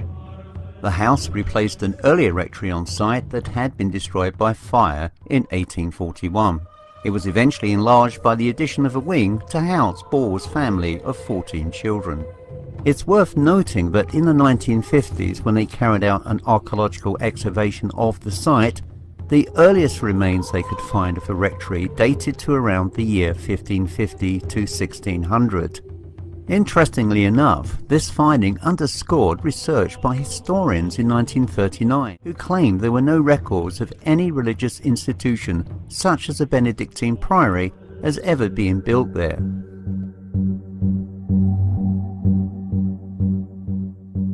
A year later, the first paranormal event reportedly occurred, with a few locals having heard unexplained footsteps within the house about that time. Various people claim to have witnessed a variety of puzzling incidents, such as a phantom coach driven by 2 headless horsemen during the next 4 decades. The Reverend Henry Ball, who died in 1892, was also subject to what he reported as paranormal phenomena, but according to his death certificate, he died from locomotor ataxia, which today is known as tabes dorsalis, or in layman's terms, syphilis of the spinal cord and its appendages, and is characterized by shooting pains and other sensory disturbances, and in the later stages by paralysis and death. He also apparently had fathered a number of illegitimate children who also lived at the rectory. After he passed over, his son, the Reverend Henry, or Harry Foyster Ball, took over the living. On the 28th of July 1900, 4 daughters of the rector saw what they thought was the ghost of a nun at twilight and about 40 yards from the house. They tried to talk to it, but it disappeared as soon as they got closer. On one notable occasion, one of the daughters captured a photograph of what they reported to be the ghost nun. Although the clothing worn by the nun appears to be period authentic to their era, and according to more skeptical minds, seems to be one of the daughters, and even more curiously, is the fact that the sisters reported seeing a nun dressed in dark clothing, yet this ghost manifestation is wearing light-coloured clothing and nothing at all like a nun's habit. The local organist, Mr. Ernest Ambrose, later said that the family at the rectory were very convinced that they had seen an apparition on several occasions. And sadly, on the 9th of June 1928, the sickly Harry Ball died and the rectory again became vacant. In the following year, on the 2nd of October, the Reverend Guy Eric Smith and his wife moved into the house. Soon after moving in, Smith's wife was shocked while cleaning out a cupboard to come across a brown paper package containing the skull of a young woman. Shortly after, the family reported a variety of incidents, including the sounds of servant bells ringing despite them being disconnected, lights appearing in windows, and unexplained footsteps. In addition, Smith's wife believed she saw a horse-drawn carriage at night. In June 1929, events took a sudden change when the news editor of the Daily Mirror received from one of his staff a letter sent by the rector's wife, Mrs. Smith, asking if his paper knew of the address of the Society of Psychical Research, as they were experiencing unusual happenings in the rectory and wanted them to be investigated. Instead, he dispatched the seasoned reporter, Mr. V.C. Wall, to investigate. Wall, who arrived on the 10th of June, stayed for a week but witnessed nothing unusual. But in true journalistic fashion, he made up stories based on reports involving headless coachmen, nuns, and dragging footsteps. The Smiths were naturally puzzled as to why only a reporter had arrived to start asking awkward questions. Wall reported this difficulty back to his office. The news editor of the Mirror then contacted a committed spiritualist who was preeminent at the time in the investigation of seances, in the form of Mr. Harry Price. The result was a tsunami of headline stories in the Daily Mirror. Harry Price, who arrived on the 12th of June, immediately reported new phenomena such as the throwing of stones, a vase and other objects. Spirit messages were tapped out also from the frame of a mirror. When they challenged Harry Price as to why he had taken charge of the case when they had requested the Society for Psychical Research, he explained that he attended as a foreign representative of the American Society for Psychical Research. Harry Price stayed only a couple of days in this first week and did not return while the Smiths were in residence, and as soon as he left, these events ceased. Smith's wife later maintained that she already suspected Price, an expert conjurer, of falsifying the phenomena. And they weren't alone in their suspicions, because two staff members, Mary Pearson and Fred Tatum, reported the following as related by Mr. Tatum. There was an incident at his first luncheon when Eva pepper of salt shot across the table, and Price made some reference, no doubt in jocular vein, to ghosts. Later, Mary told Mrs. Smith that she distinctly had seen Price throw one of the other condiments. On another occasion, when they were in the scullery, a storm lantern went out, and Fred was strongly of the opinion that Price had manipulated the wick. Nevertheless, Mr. Wall stayed on and reported back to his daily story. At one time on the 11th of June, he mistook Mary Pearson, the maid, for the ghost of a nun. She later admitted that she had put the apron over her head as a prank.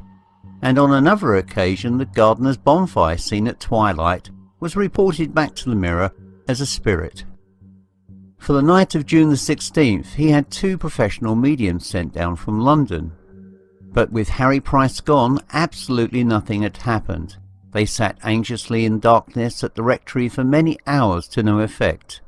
Mr. Wall seemed unsurprised and phoned through a light-hearted piece, saying that the ghost had flatly declined to exhibit itself. The Smiths had decided that they had had enough and left Borley on the 14th of July 1929, with the parish having some difficulty in finding a replacement. The following year, the Reverend Lionel Algernon Foyster, a first cousin of the Balls, and his wife Marianne moved into the rectory with their adopted daughter Adelaide on the 16th of October 1930. Lionel Foyster wrote an account of various strange incidents that occurred between the time the Foysters moved in and October 1935 when they moved out. and this was sent to Harry Price. These included bell ringing, window shattering, throwing of stones, bottles, wall writing, and the locking of their daughter in a room with no key. Marianne Foister reported to her husband a whole range of poltergeist phenomena that included her being thrown from the bed. Before I delve more into the Foisters' tenure at Borley, here is some background on their relationship which may or may not explain some of the alleged paranormal events purportedly witnessed by Marianne. She was 22 years younger than her husband Lionel, and he was in very poor health, suffering from rheumatoid arthritis. Lionel and Marianne had been married in Brunswick, Nova Scotia in August 1922, when she was 23 and he 45. What was not revealed is the fact that Marianne was still married to an Irishman, a Mr. Greenwood, who she married in 1914 when she was just 15. She had lied about her age, claiming in fact that she was 17, and despite her marriage to Lionel, there was absolutely no proof of a divorce. The relationship between Lionel and Marianne seems to have been more than a little strange. Lionel clearly worshipped his young wife. What Lionel didn't know was that she was having a torrid affair with a lodger, a man by the name of Frank Peerless from Bermondsey in London. Lionel later supported both Marianne and Peerless by investing into a flower shop business in Wimbledon. While this business was in operation, Marianne and Peerless lived in London during the week and only returned to Borley at weekends. Suffice to say, people in London were under the impression that both Marianne and Peerless were married. Both she and Peerless had a sometimes violent relationship. On at least one occasion, Marianne explained to Harry Price that the black eye that she was sporting was caused by the Borley ghost, but it seems much more likely that this was a result of her constantly feuding with Peerless. In 1934, the flower shop went out of business and things briefly became very complicated when Peerless attempted to blackmail Lionel by threatening to reveal details of his affair with Marianne to the church authorities. This was resolved when Peerless ran off and later married a 16-year-old girl who had worked in the shop. By now, this situation had placed the Foisters in some financial difficulty. It was clear that Lionel's ill health meant that he would not be able to work for much longer. What little money the couple had left went when the flower shop business failed. In late 1934, Marianne moved into a flat in Ipswich, where she lived as Miss Foister while Lionel stayed in Borley. In February 1935, Marianne married Henry Fisher, despite the fact that on paper she was still married to Lionel. Fisher was a man troubled by mental health problems, though he was a person of independent means thanks to his wealthy family. Incredibly, Mr. and Mrs. Fisher then returned to live briefly at Borley Rectory with Marianne's father, Lionel. One can only imagine how painful this must have been for him. In October 1935, Marianne, Lionel and Fisher left Borley Rectory and moved into a cottage near Ipswich. Lionel was by now so ill he was unable to work, and he lived in a converted loft space above the cottage, posing as Marianne's devoted but bedridden father. This marks the end of the Foisters' association with Borley. Because of the publicity in the Daily Mirror, these incidents attracted the attention of several psychic researchers, who, after investigation, were unanimous in suspecting that they were caused by Marianne Foister. Harry Price was born in Streatham in South London in the year 1881. As a child, Price had a very inquiring mind and developed many interests, particularly so in astronomy, performance art, conjuring and archaeology.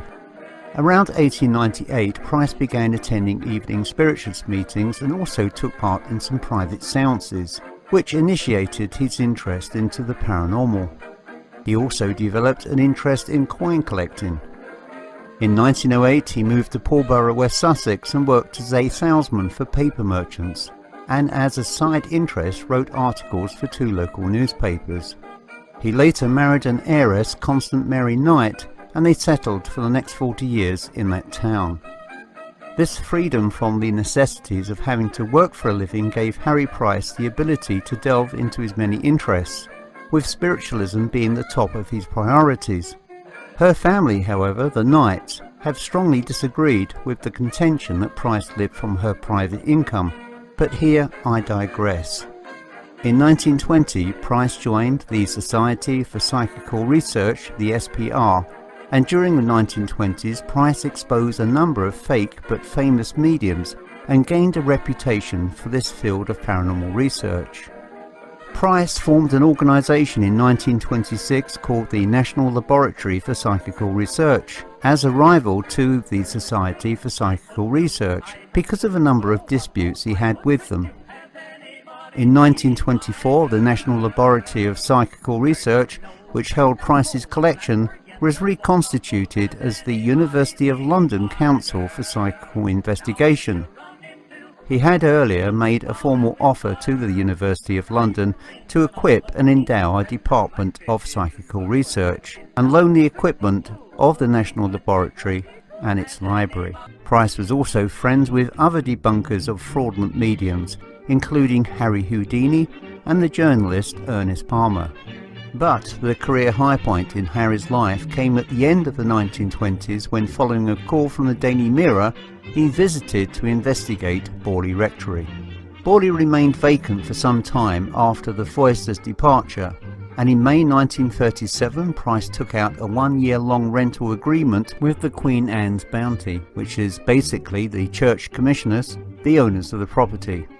Through an advertisement in the Times on the 25th of May 1937 and subsequent personal interviews, Price recruited a corps of 48 official observers, mostly students who spent periods mainly during weekends at the rectory with the instructions to report any phenomena that occurred.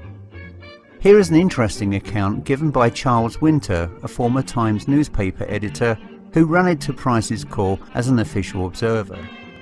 While at Borley, Winter came to two conclusions. One is that the rectory was indeed haunted, but on the dark side, in his opinion, Price was egging up some of the events which were alleged to have taken place, which of course cast a serious doubt on the credibility of the entire investigation.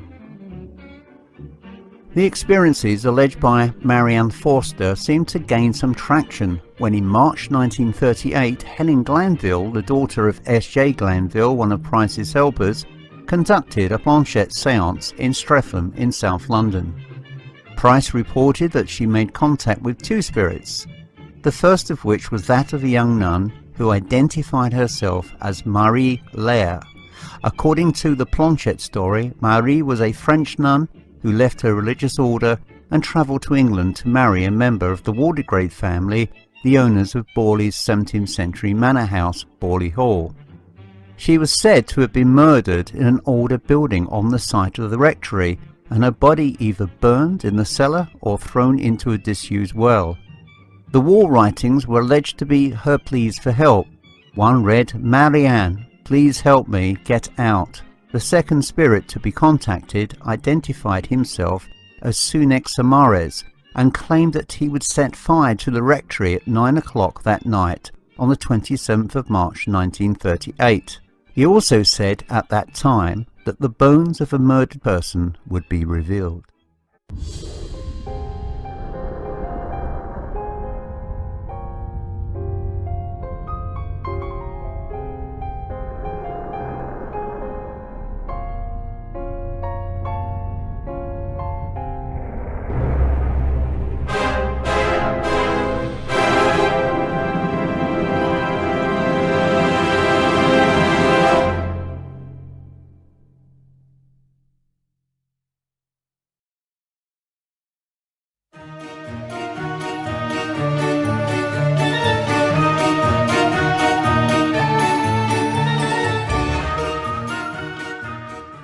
It happened on Long Island, New York, to a very famous man.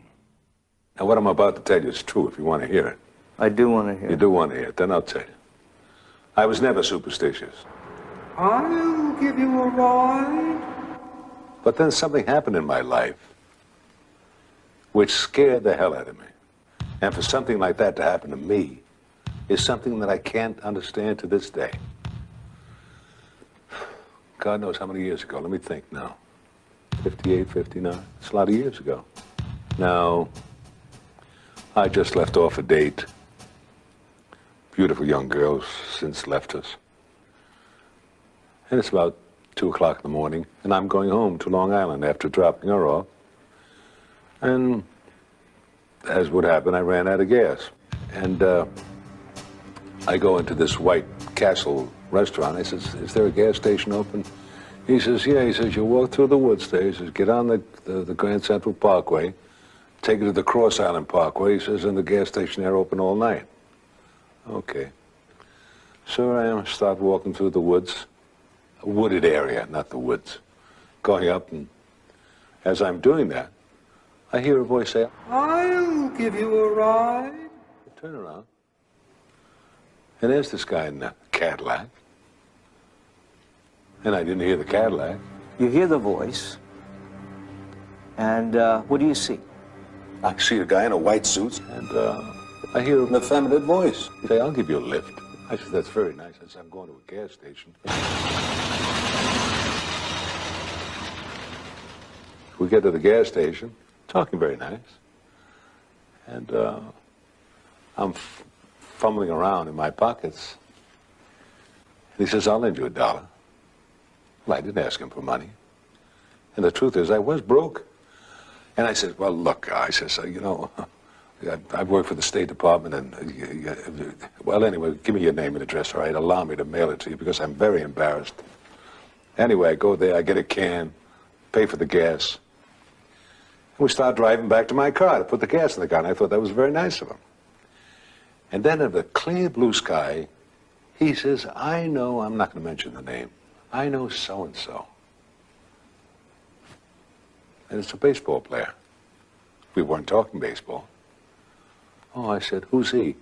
He says, well, he's a utility infielder for the Boston Red Sox. Oh, it's so bizarre that he would say it in the spookiest voice I ever heard. He kept driving, get to my car, put the gasoline in. He pushes me to get it started, My car starts. I thank him very much.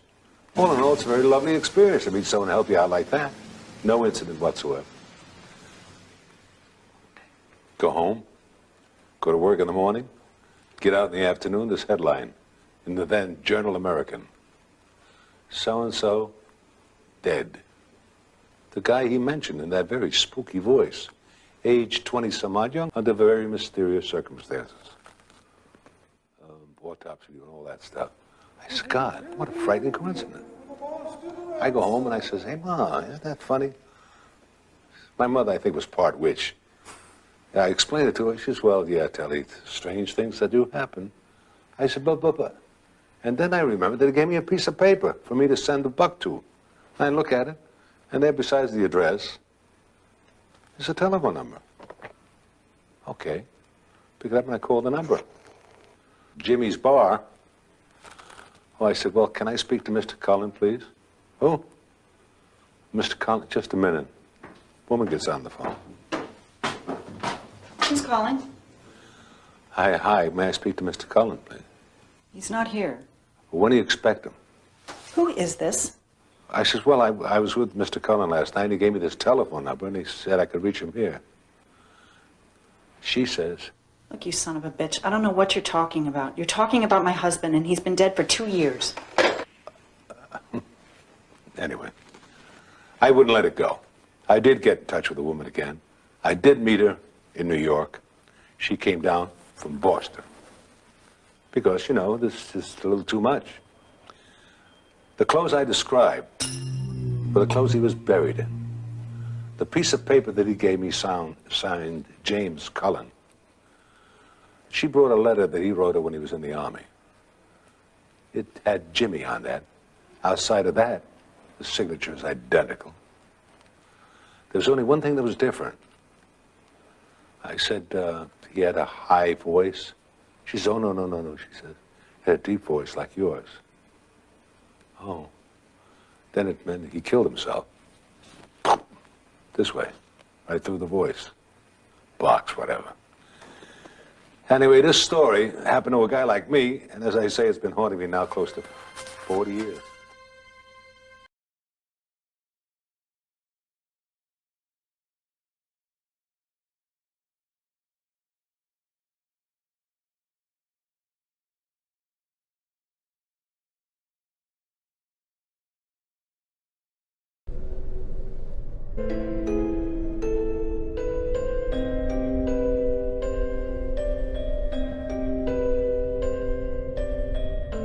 It was at this point that Telly ended his story. But a little while later, and after a little prompting, he gave a glimpse of just how powerfully the incident had affected him. Years later, on November the 22nd, 1963, he was playing golf with two friends when the same man with the same eerie voice reappeared in his life. I'm playing golf right here in California. And I think it's the 7th hole, or the 6th hole, at El Caballero. I think it's a par 3. And as we're shooting, I'm playing with a famous personality here called Dennis James, and a guy, Merrill Heater, who's a nephew of Gabriel Heater, a commentator in this country. And as we approach the tee, from far away I hear this guy on top of a hill saying, "Telly," and I turn around. I started shaking because the voice was somehow familiar. It was the voice of that man dressed in white that long ago night on Long Island. He said, "Did you hear what happened in Dallas?" I said, "What?" Then I asked Dennis, "Did you hear that?" "Yeah." I said, "What did he say?" "I don't know." And now I'm shaking. We played the 7th hole, played the 8th hole, played the 9th hole. We go inside to get something to eat. We're sitting down. Television is on. I order whatever the hell I ordered. Then Walter Cronkite breaks in. This president has just been shot in Dallas, Texas. Oh, God. That's how I was. Same voice you heard in Yeah. that car that night. Yeah. The man That's dressed it. in white. And an hour and a half before the bulletin broke on CBS. At time they shot him. That's only half the story. I'm not going to tell you the rest. It doesn't end there. I wish the hell it would. But as I say, to happen to somebody like me is, I don't comprehend. Because if 2 don't make 4, 2 and 2, it startles me.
What's going on? Pick me up and threw me against the wall.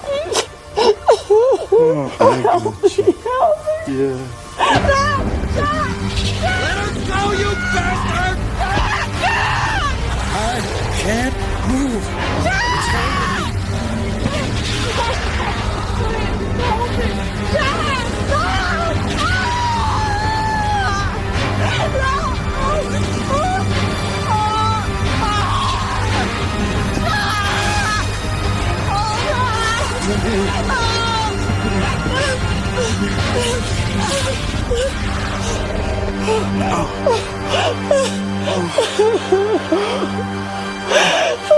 I think it's time we went to the press.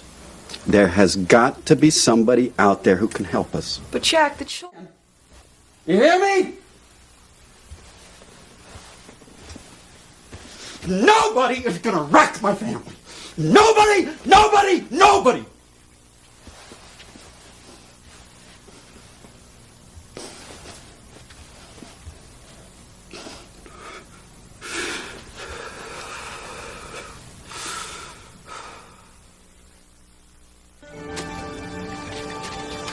After feeling alone for so long, we were surprised by the attention of the reporters. Our story spread so quickly we felt sure that this was the way to find help.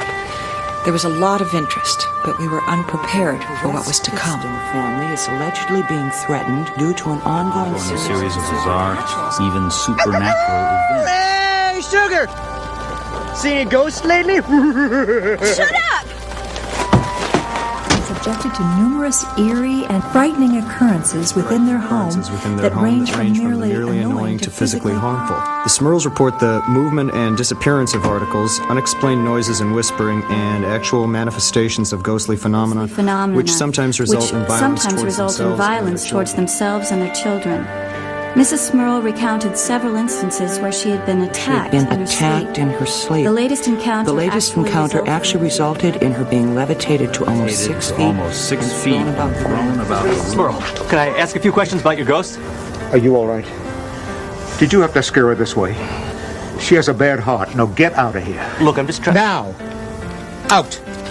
No, I was here. Yes, Here they come. Hey, Jack, you seen any demons last night?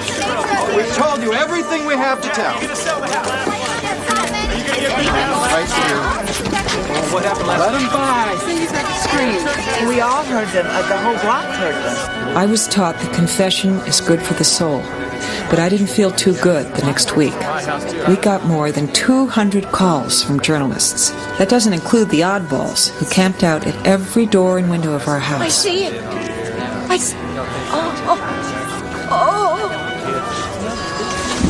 Those people began to worry us almost as much as the demons. We were afraid the outside world would think that we were crazy too. Mr. Earl, one question. How many demons are there? Quiet, please. We have a prepared statement. When a family is stricken with a tragedy like a fire or a flood, people band together to aid the victims. But what if the tragedy isn't natural but supernatural? Then it's a different story. As reporters, you can see that this situation is now completely out of hand. We ask that you please help us now by leaving us alone and saying a prayer for us in church. Father,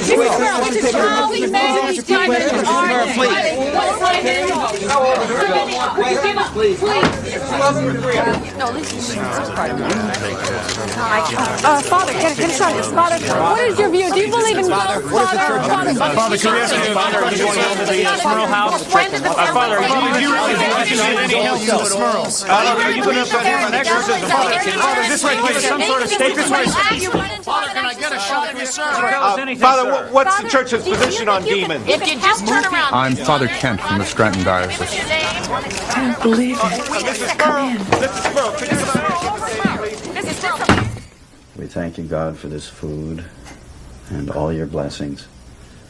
We especially thank you for Father Kent. The bishop sent Father Kent to stay with us and look for the evil spirits we had told him about. If he found anything, the bishop promised to take the next step.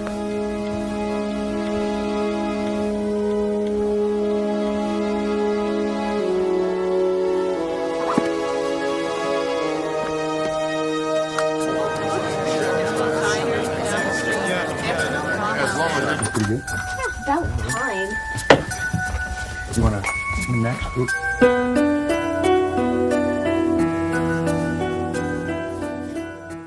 No. Nothing. Right. Goodbye.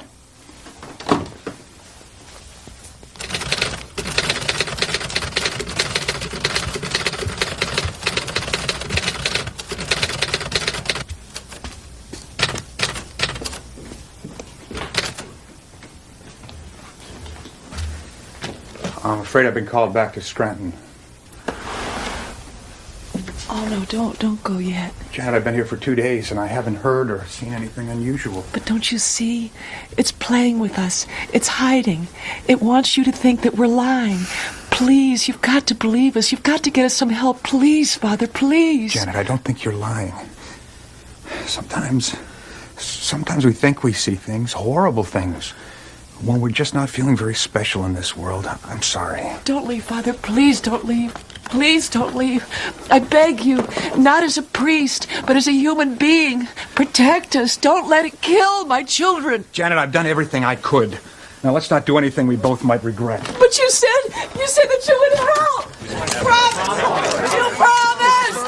Come back. Come back. Come back. Come back.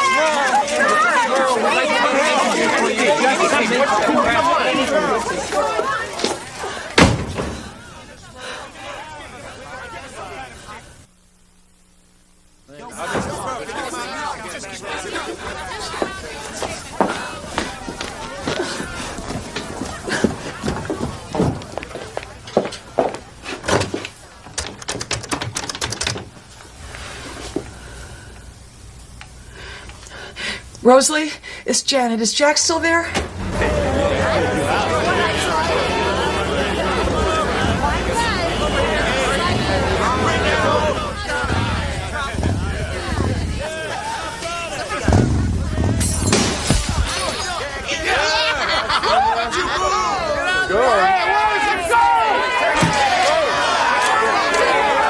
Get back to the house. All of you. Now. You all right? You really think that's You better get away from the window. And lock all your doors. Hey, mister. Just let me in the house. They can't let you in, mister. We've got ghosts, remember? She's going to use the weapon. Something might happen to you. Now back. Get back. Get a good close up there. but I'm moving over.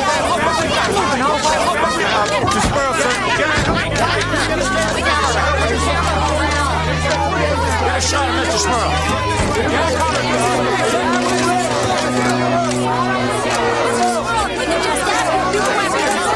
Hey, kids, have you help?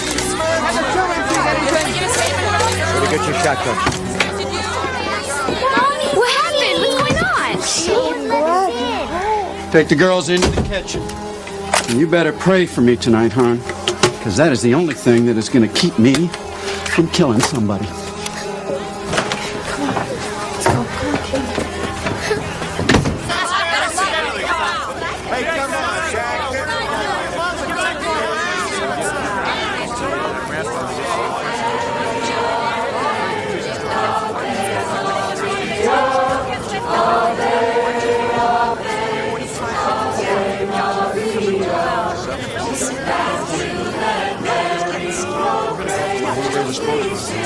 Take a candle. Help us pray. Take a candle. Help us pray. Here comes another bunch of nuts.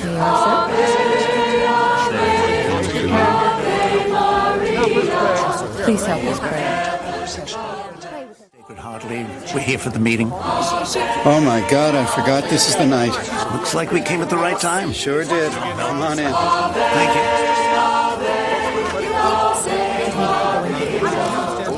What's going on inside? We're from the Sacred Hartley. Welcome. Please, take a candle. Thank you. Make yourself at home. I will. Well, please come in. Aaron, Sean, Katie, Colleen. Jack, are they here to perform an exorcism or what? There's a pie. The Lord works in mysterious ways. Just when it seemed like things couldn't get any worse, He brought the members of the Sacred Heart League to pray for us. Make sure the children get a parent. Maybe this will work. It's got to.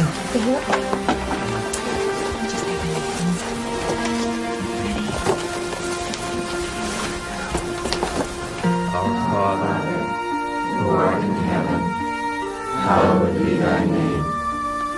Thy kingdom come, thy will be done, on earth as it is in heaven. Give us this day our daily bread, and forgive us our trespasses, as we forgive those who trespass against us. And lead us not into temptation, but deliver us from evil. I had never experienced the power of love and prayer that surrounded us that night. And that incredible strength lasted longer than anything else we had tried. Holy Mary, Mother of God, pray for us sinners, now and at the hour of our death. Amen. What's too heavy for you? No, I can carry more. No, you're carrying enough. Come on, let's go look at your room. Come on, Colleen. I'm coming, hold on. We were forced to move from the house on Chase Street. The funny thing is, not by demons, but from the never-ending attention. We hoped that in a new place, away from the public eye, neighbors wouldn't have heard about us, and we could try to live a normal life. I'll be there in a second. Isn't this exciting? Nice. Put those boxes over there for now, honey. Okay, Dad. Go help Grandpa.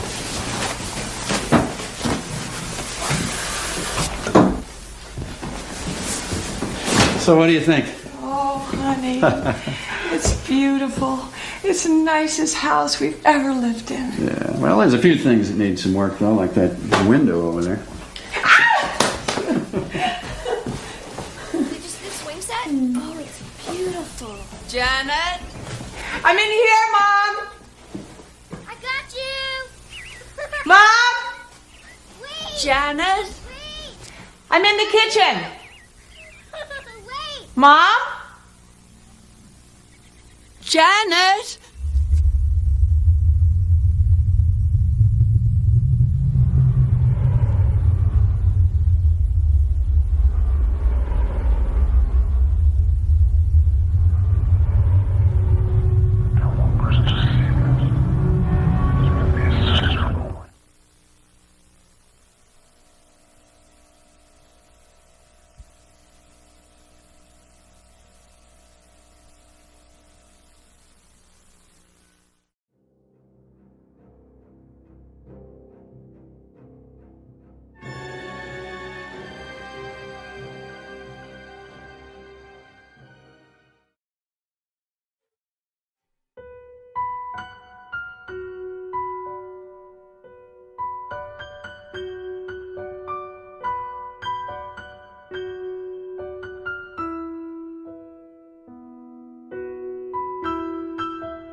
And here is the Mystery Theater.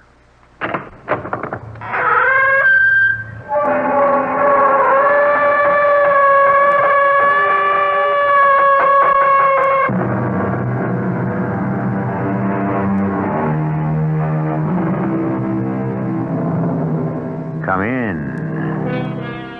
Welcome. I'm E.G. Marshall, come to lead you, safely I hope, through another encounter with the sinister happenings in which we specialize. We become involved in circumstances not dealt with in the nice, conforming, normal world we're used to. We run afoul of things not considered quite natural in our workaday world, and we may find them just a little frightening. Are you up to it? Heart sound? Nerves steady? Well then, our mystery drama, M-U-R-D-E-R, was written especially for the Mystery Theater by Field and Farrington and stars Larry Haynes and Ralph Bell. It is sponsored in part by Anheuser-Busch Incorporated, Brewers of Budweiser, and True Value Hardware Stores. I'll be back shortly with Act One. It only takes one glassful to know this beer. Budweiser is the king of beers. The crisp aroma of the choicest hops. And that famous snappy Budweiser taste that only the most careful brewing process and exclusive Beechwood aging can deliver. And deliver it does. A smoothness, a drinkability, and cold golden enjoyment you'll find in no other beer at any price. Anheuser-Busch headquarters, St. Louis, Missouri.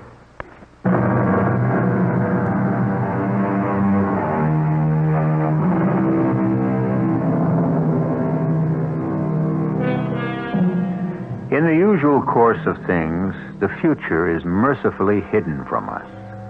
I say mercifully because few indeed are those among us who have only joyous elements in their futures, and who wants premature knowledge of the troubles that lie ahead. Oh, people go looking for it, that's true enough. Fortune tellers make a living. Tables tap and Ouija boards are brought out on quiet evenings at home. But in the main, the future keeps its secrets pretty well hidden. When it fails to do so, well, the results are unpredictable. Do you want to taste this, Helen, and see if it needs more wine or anything? Oh, sure. I'm glad you told me you're having beef bourguignon. I'm not sure anything else would have got Max out of the house tonight. Isn't he feeling well? Well, I've been worried about Max, Gwen. How come? He's, I don't know. He just seems withdrawn. He doesn't laugh anymore. He doesn't enter into things. To tell you the truth, Helen, that's the reason Kyle suggested this little dinner party. Well, I hope it helps. I've really been concerned. Well, we all know that Max has been having business worries. He's been having business worries ever since I've known him, but he's never acted like this before. I mean, it's been like living with a stranger. If I didn't think he'd blow up in my face, I'd suggest he see a psychiatrist. You about ready for another of these martinis, Kyle? Well, I have a feeling the girls are going to announce dinner before long. So, I'll take my drink to the table with me. Sure, Max. I'm not going to drown myself in martinis, Kyle, if that's what's worrying you. No, that's not what's worrying me, Max. Well, then what is it? Well, I think we've got the shoe on the wrong foot here. That's what I was about to ask you. What's troubling me? Mm-hmm. My partner kills himself. My business is in a total mess. And you ask me what's troubling me. Dinner's all ready, you two. Yeah, I'll be right with you. Do you want your drink, Max? I'll take it in with me. Gwen, there's nothing in all this world quite like your beef bourguignon. Isn't it great, Max? Hmm? Oh, yes. Delicious. Very good. You ought to try eating some of it, Max. Oh, I said it was good, didn't I? For Pete's sake. What do you all want from me, huh? Helen, did Gwen tell you about her Ouija board? Her what?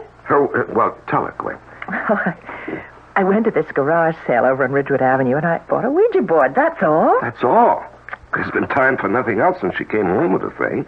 Every evening, and it takes two of us to use a Ouija board. Do you really believe in that stuff? No, not really. Not seriously. No, it uses bad language sometimes, and it can get very personal. But you keep talking about what it does. Surely it doesn't do anything, not on its own. I mean, you have to push it, don't you? Well, Gwen swears she doesn't push the thing, and I know I don't, not consciously at least. I'll show you after dinner, Helen. Do you want to work it with me? Well, sure, why not? Fine. That'll give Max and me a chance for a little private talk.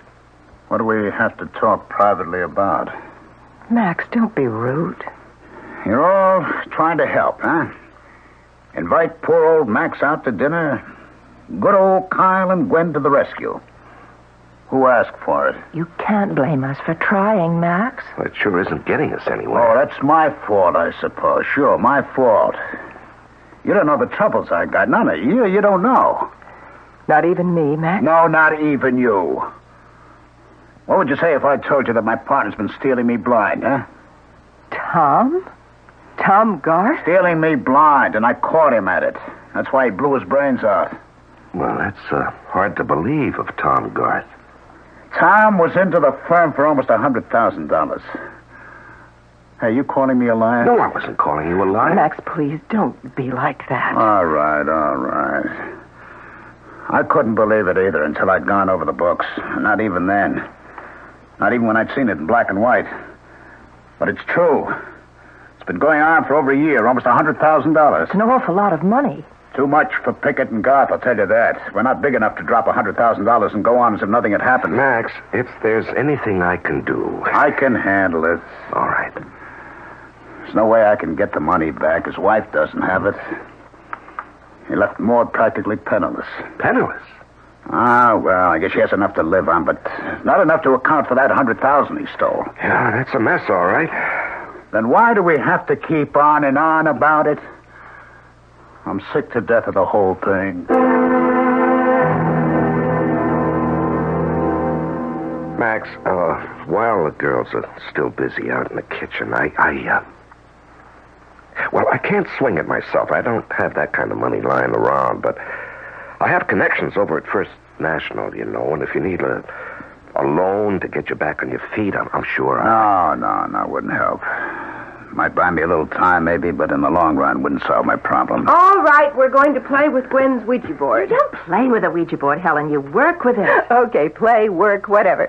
You want to try it? I'll get it out. Carl, would you make some room so I can set it up on the coffee table? Sure. Now, don't get Helen hooked on the thing, Gwen. That's all I need, a Ouija board telling me to relax and take it easy. All right, now pull up the footstool, Helen. Oh, okay. That's what Carl always uses, because we have to sit on opposite sides of the table. All right. Now, let's see. We start with a planchette here in the middle. Planchette. That's what they call this little table thing that moves around on the board. This thing. Oh, okay. All right, now rest your fingertips very lightly on the top of the planchette. Mm-hmm. Lightly. Sometimes the planchette even moves under your fingers. Sure it does. Oh, that's the wrong attitude. Now, come on. Sit quietly and think about the planchette moving. Mm-hmm. Concentrate on it. It doesn't seem to be doing anything. You have to be patient. Is there a message for anyone? It's moving. M-U-R-D-E-R. Murder. Good Lord. That's what it said. What about murder? It's going again. M-U-R-D-E-R.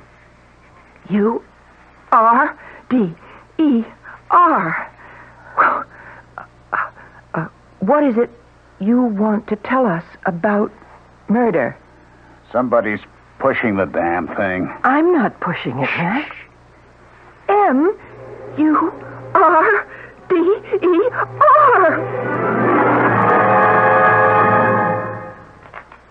Well, how about another rubber? I don't think so, Carl. I haven't been getting too much sleep. I'd like to get to bed early tonight. Besides, we're losing. Oh, come on. It isn't even 11 o'clock. We really ought to go, Gwen. We'd have been better off staying with a Ouija board. Too spooky for me. Well, you have to admit it works, though. Don't you, Helen? It's got a one-track mind, and it's morbid. M-U-R-D-E-R. Now, what kind of talk is that? Gruesome. Come on, Helen, let's go.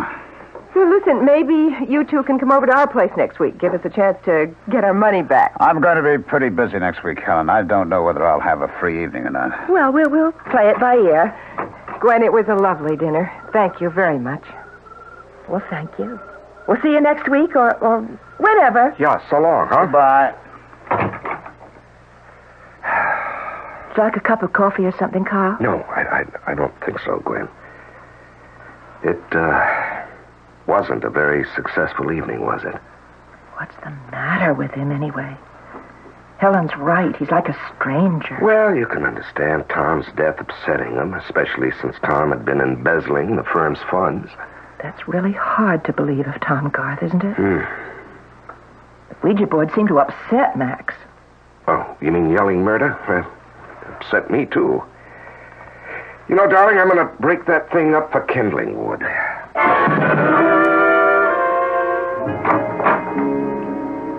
You didn't seem to enjoy the evening much, Max. I didn't enjoy it any. I told you we shouldn't have gone. Well, they're just trying to help. I wish everybody would stop trying to help. I can straighten things out if everybody would just leave me alone. Are you going right to bed? I don't know. Maybe I'll have a nightcap. You go on up if you want to. Max, I know you won't like this, but you've been drinking an awful lot lately. You're right, I don't like it. I mean, it isn't like you. Nothing you do lately is like you. He's out to get me. What are you talking about? Who's out to get you? Kyle Abbott. What? Max, Kyle Abbott is your best friend. Now that Tom Goth's dead, you mean? He was my friend, wasn't he? He stole $100,000 from me. Well, Kyle hasn't stolen anything from you, has he? He put her up to it, all right. I don't know what you're talking about half the time. I'm talking about Gwen Abbott and her stupid Ouija board. You push those things around, you know. They don't just go by themselves. I still don't see what that has... Murder, that's all. She made it say murder, murder, murder. If she was pushing it, why would she make it say murder? Because Kyle told her to, that's why. Why on earth would he tell her to do a thing like that? Because he thinks I killed Tom Goth.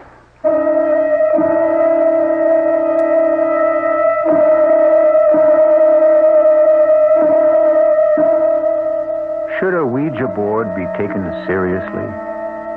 Those who do, and there are more of them than you might think, these believers will tell you that the Ouija board is a means of communication with the dead.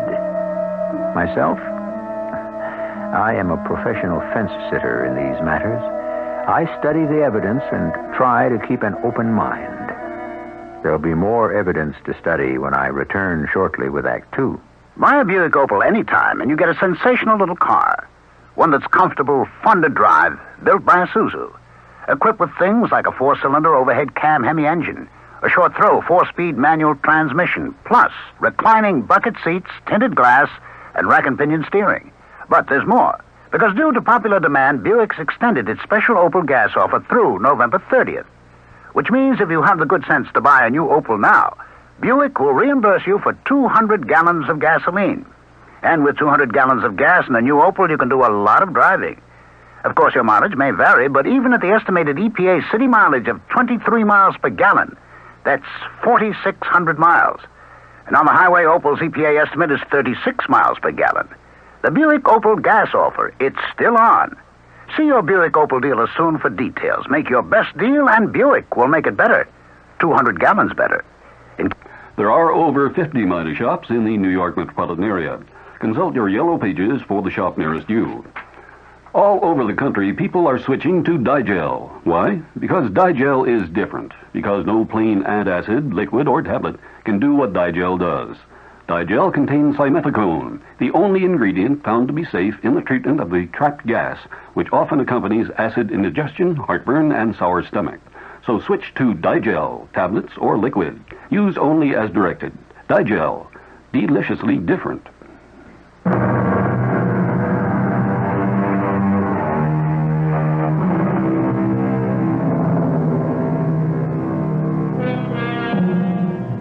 The cry of murder is a shrill and terrifying thing, even when articulated with a Ouija board's silence.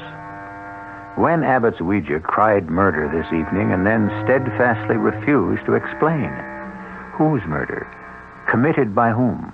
For what purpose? When? Where? How? No explanation. The repeated use of the word, however, was dramatic enough to give pause even to those who considered the Ouija nothing but a silly spelling game. Not one of the four who were present has had a good night's sleep.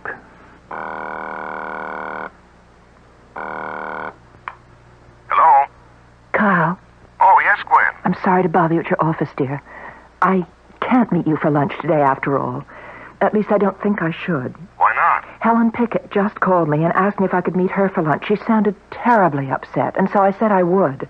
Something about Max? Well, she didn't say, but what else would she be worrying about right now?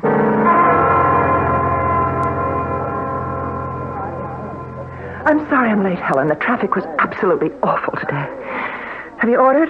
No, I thought I'd wait for you. Have you been running? I hurried. You sounded so upset on the phone. Well, I am upset. About Max. Gwen, do you know anything about paranoia? No. Are you serious, Helen? Do you actually believe that Max is... Well, I can't believe that. Well, I don't want to, but something's wrong with him, and to tell you the truth, I'm scared. Scared of Max? Of him, maybe. For him, certainly. He said this morning he's going to see Maud Garth. Well, what, sympathy call? I think he should. Not a sympathy call. He thinks she's out to get him. Now, those were his words. He thinks everybody's out to get him lately. Out to get him? In what way? Gwen, will you tell me something truthfully? Yes. Does that Ouija board really work on its own? Doesn't somebody have to push it? No, it goes by itself. I swear to you, Helen.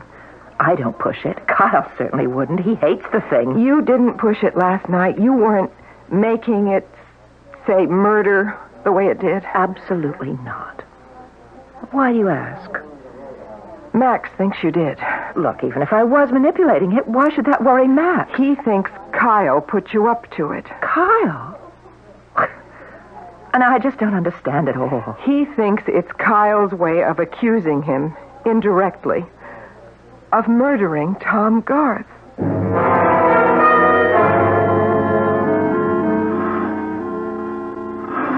Who is it? It's me, Maud, Max Pickett.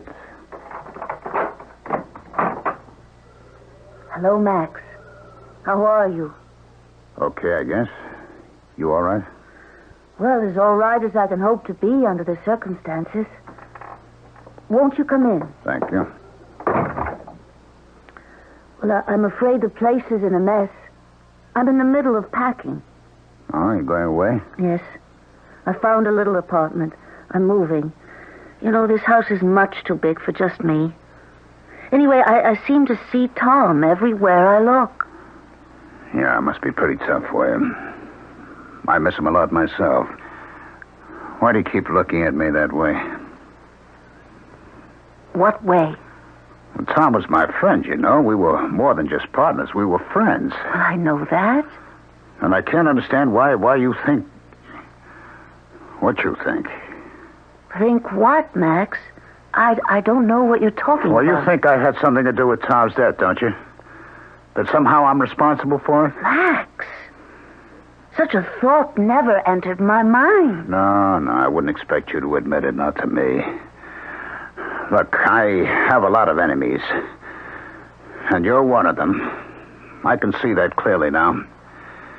I come here and offer you help, offer you money, and you still sit there looking at me that way, thinking how best you can ruin me, huh? Max, that's not true. But I'll win out in the end. You'll see, Maud. I'm smarter than all of you put together. And I'll win out in the end.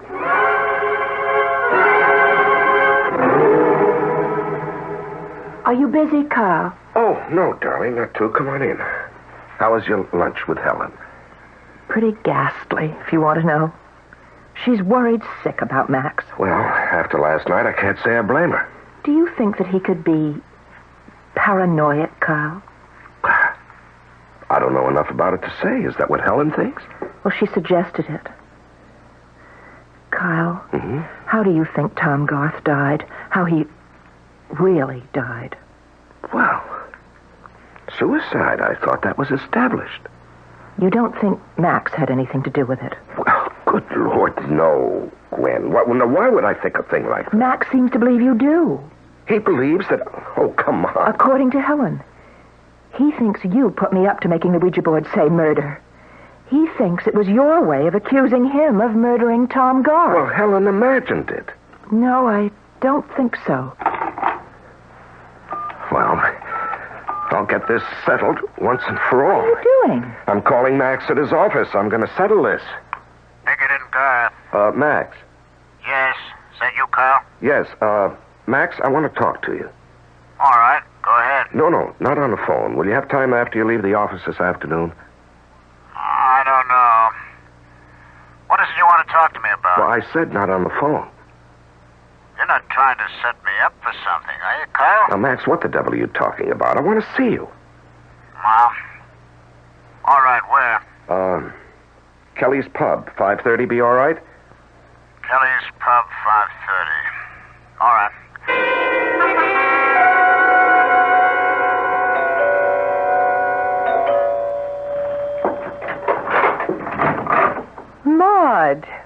come in. I hope I haven't caught you at a bad time, Helen. No, not at all. Sit down, Maud. Are you all right? Oh, yes. I'm having a little trouble adjusting to be alone, of course, but... Well, I'm all right. It must have been terrible for you. Not very pleasant. Helen, Max came to see me today. Oh, yes, he said he might. Well, he was very strange. I really didn't understand what he was talking about. He thinks of me as an enemy. He said so. In just those words. Well, I'm afraid he's seeing enemies wherever he looks these days. But why me? He's just not himself right now, Maud. We spent yesterday evening with Gwen and Kyle Pickett, and Max got all upset about something a Ouija board said. A Ouija board? Well, Gwen's been on a Ouija board kick lately, and she and I were just fooling around with the thing last night, and it spelled out murder. Max was terribly upset. Has he said anything to you at all about thinking of me as an enemy? Given you any reason why he should feel that way? What? I don't think so. He said so many strange things. Oh, there's just no reason. Well, he'll be all right again soon, Maud. I wouldn't worry about it if I were you. Except that, Helen, if he thinks of me as his enemy, then that makes him my enemy, doesn't it?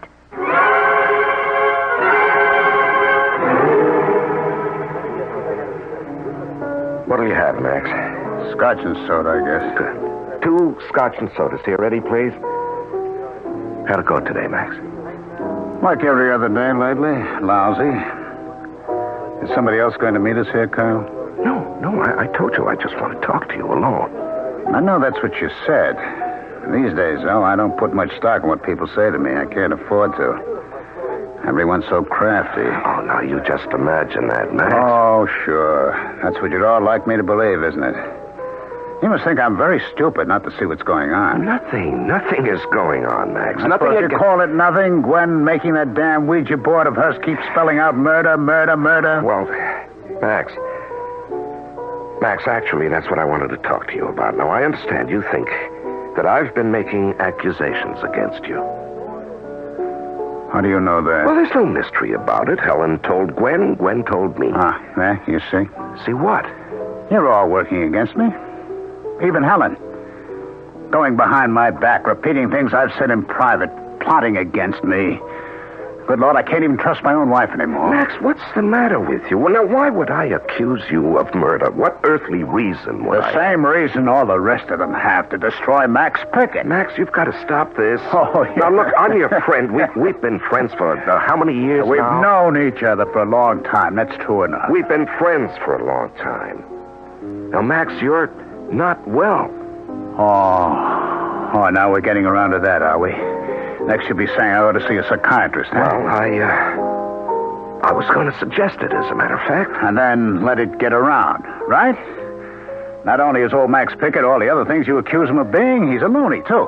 Right? Max, I think a good psychiatrist could help you. Help me what? Ruin myself? All right, forget the psychiatrist. Just listen. I want you to trust me. I don't care about the rest of them, whoever they are. I want to help you, Max. I'm on your side. Nobody's on my side. Well, I am. Will you just believe me and trust me? Okay. Sure thing, Kyle. I trust you. All right. And you don't believe that nonsense you were talking to Helen last night, do you? About accusing you of murder? Oh, of course not. It's ridiculous. I don't think you're serious. Hey, you see? You don't trust me.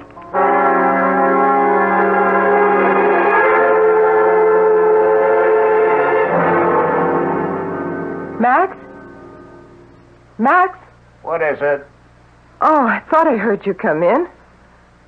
Where are you? I'm in my study. Are you busy? Will I disturb you? I'm busy, but you won't disturb me. Why didn't you call out when you came in the way you usually do? I thought maybe... Max, what are you doing? I'm cleaning a gun. What does it look like? What for? I don't like dirty guns. Do you mind? I had a drink with Kyle a little while ago. Oh? Any special reason? Do we need a reason? We're buddies, aren't we? Old Kyle and I? Yes, of course. At least that's what he kept telling me. Well, you are. You've been friends for years. Yes, he kept telling me about how long we've been friends. What difference does it make how long? It's what good friends we are. And that's what counts, huh? You are good friends. Oh, you bet. Another thing he told me he didn't accuse me of murder. Well, of course he didn't. I've said that all along. Helen? Yes? How did he know I thought he was accusing me of murder? How did he know? That's what I asked you. I don't know. Then I'll tell you. He knew that I thought he was accusing me of murder because you told him. That's what I thought. I haven't even seen him. You told Gwen. She told him. Oh. Well, I guess I did mention it to Gwen, yes. Yes. So what that means is I can't trust my own wife any longer. There's nobody in the world I can trust. It's me against all the rest of you, isn't it? Max, you did it, didn't you? Did what? You killed Tom Garth.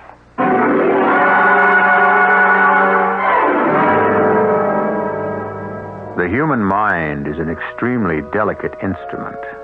It serves us well when it is in proper working order, but it can serve us ill indeed when, through some maladjustment, it departs from its normal way and improperly dictates our purposes. We are prone in this condition, which is known as madness, to commit serious crimes, including the crime of murder. I'll be back shortly with Act 3. True Value Hardware stores suggest a way to communicate how much you care. Give a Robin CB radio this Christmas. Hi, Pat Summerall to tell you why.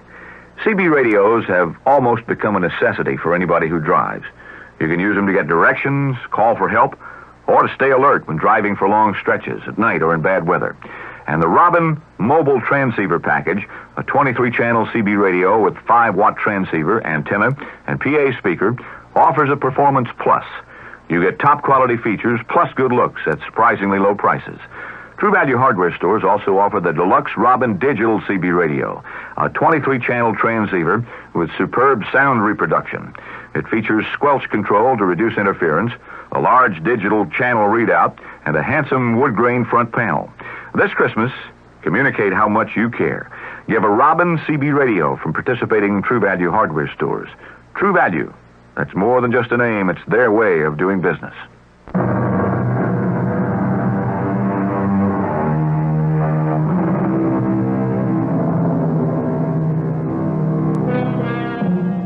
They say that in every man's psychological makeup, there are criminal tendencies held in leash only by the thin veneer we call civilization.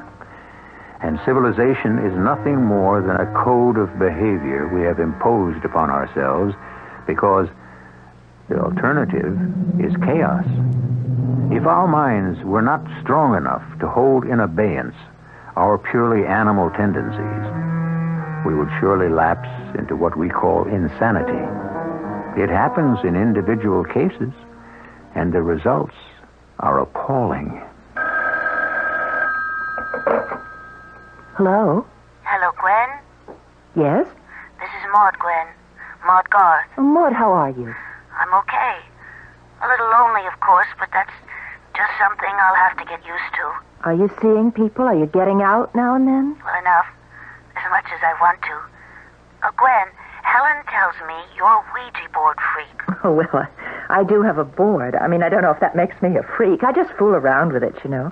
When I can get somebody to work it with me. Oh. Well, I had one when I was a kid.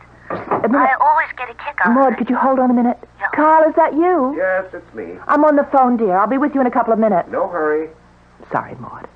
Carl just came in. Oh, well, I won't keep you. No. I'm in no rush. What about Ouija boards, Maud? Well, I was just wondering if I could come over sometime when you're free and Maybe we could have a session with yours. Oh, sure, anytime. What about later this evening? Oh, that would be nice. Are you sure you're not busy? Oh, I haven't got a plan to my name. Maud? Yes? How come?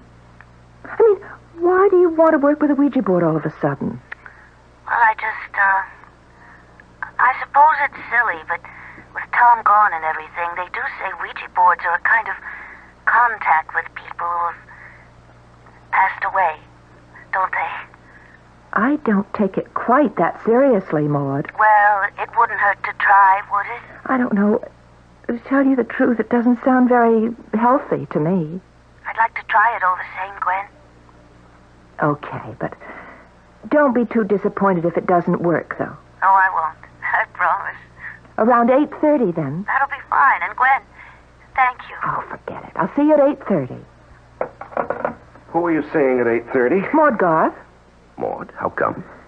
She wants to work the Ouija board with me. Oh, that darn Ouija board. What's her interest? Well, it's sort of morbid, apparently. She wants to see if she can get in touch with Tom. Oh, Lord. Next we'll be having seance. Well, I couldn't say no, could I? No, I guess not. Did you see Max? Yes, I sure did. And? Weird. Gwen, I'm afraid he's in trouble. Oh, dear. Carl, why would it occur to him to think you suspect him of killing Tom Garth? I really don't know. If he's really slipped a cog, there's no point in trying to analyze his thinking. But what if... Carl, what if he did kill Tom Garth?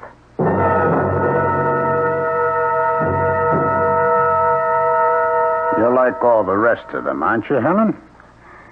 You think I killed him? I only asked you. You couldn't testify against me, you know. You're my wife. Did you, Max? Yes. Well, he's the one who made it necessary. I didn't want to kill him. He just wouldn't have it any other way. Max, you really did. A man has to protect himself, Helen. That's biological. When you're in danger, you have to take steps to avoid the danger. It's what evolution is based on, survival of the fittest. Why, Max? Oh, Lord, why? He was threatening me. He should have known I'd have to do something about it. It was his fault. Threatening you how? He was talking about sending me to jail. Can you imagine that? We'd been partners and friends for all these years. He was going to send me to jail. Just the way he would a stranger. How could he have sent you to jail? He had the evidence, of course. The books were rigged. He had it all right there in front of him. Are you saying it was you who stole money from the firm? You? Not Tom? The firm was half mine, wasn't it? How can you call it stealing? Besides, I meant to pay it back when I could. There wasn't any big rush, was there? But he wanted it all back, all of it. My half as well as his. Max, why did you do it? We were all right. We didn't need the money. Oh, no? What about that swimming pool out back you spent half the summer in? You think that came out of my salary? The salary I take from Pickett and Garth? No way, no way. What about the country club? Where do you think that money came from? And other things. Lots of other things that you enjoy just as much as I do. But we didn't need them. We could have lived without the pool or the club. Helen, why did he have to go snooping in the books anyway?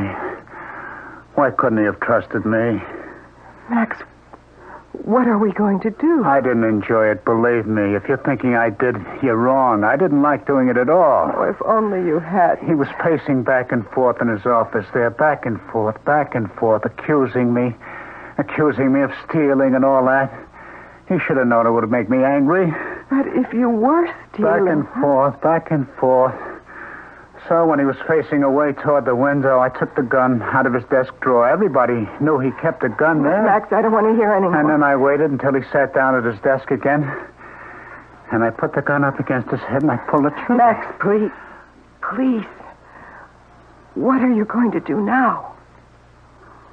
Well, it's hard to know. I'm going to have to kill Kyle Abbott, of course. And Gwen, too, I suppose. They both guessed. Max, you can't.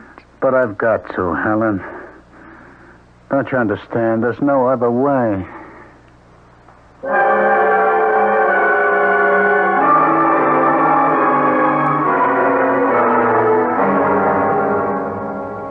I hope I'm not putting you to too much trouble, Gwen. No trouble at all, Maud. Kyle and I fool around with the Ouija board almost every night anyway. Yeah, well, we just fool around with it. We don't take it seriously, Maud. I'm not sure I approve of what you're going to try to do. Well, I just want to see if Tom is... if I can speak to him. Well, let's try it. Now, you know what to do, Maud. Oh, yes. You just ask it the questions. Oh, well, Is it possible to communicate with Tom Garth? Give it a moment. Ask again. I'm trying to get in touch with the spirit of Tom Garth. Is it possible to speak with him? It's moving. It's going up to the yes corner. Is this Tom? Yes. Is it all right where you are? Yes, again. Oh, now that I've done it, I don't know what to say. Do you have a message for Maud? M. U-R-D-E-R. Oh, no, not again. Wait, was it you who kept saying murder last night? It says yes. Do you mean you were murdered, Tom? Yes. Who did it? Who? Oh, wait a minute. It hasn't finished. A-N-D-Y-O-U.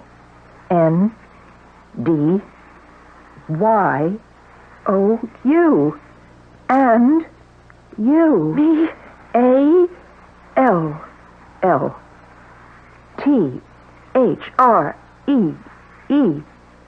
All three.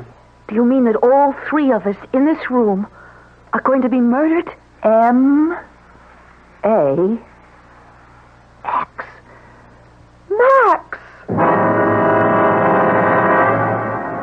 I have to go, Gwen. I can't stay here all night. Well, I don't see why not. Well, I have to go home sooner or later. I mean, can't we call the police? And tell them we've been warned by our Ouija board that somebody's planning to murder us? I don't think they'd pay much attention. You don't think we ought to take the warning seriously? Well, I admit I feel sort of uncomfortable about it, but no, I don't think we should take it too seriously. It's only a Ouija board, a gadget. Well, then, there's nothing to keep me from going home, is there? Well, unless you're going to be frightened. No, I think you're right.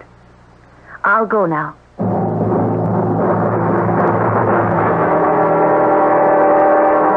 Where are you going, Max?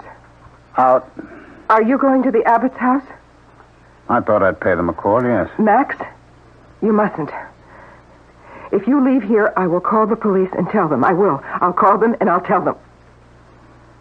Max, please, don't point that gun at me. You're like all the others. You bring it on yourself. I can't let you call the police. You'll spoil everything. Everything I planned. Max, please listen to me. You are sick.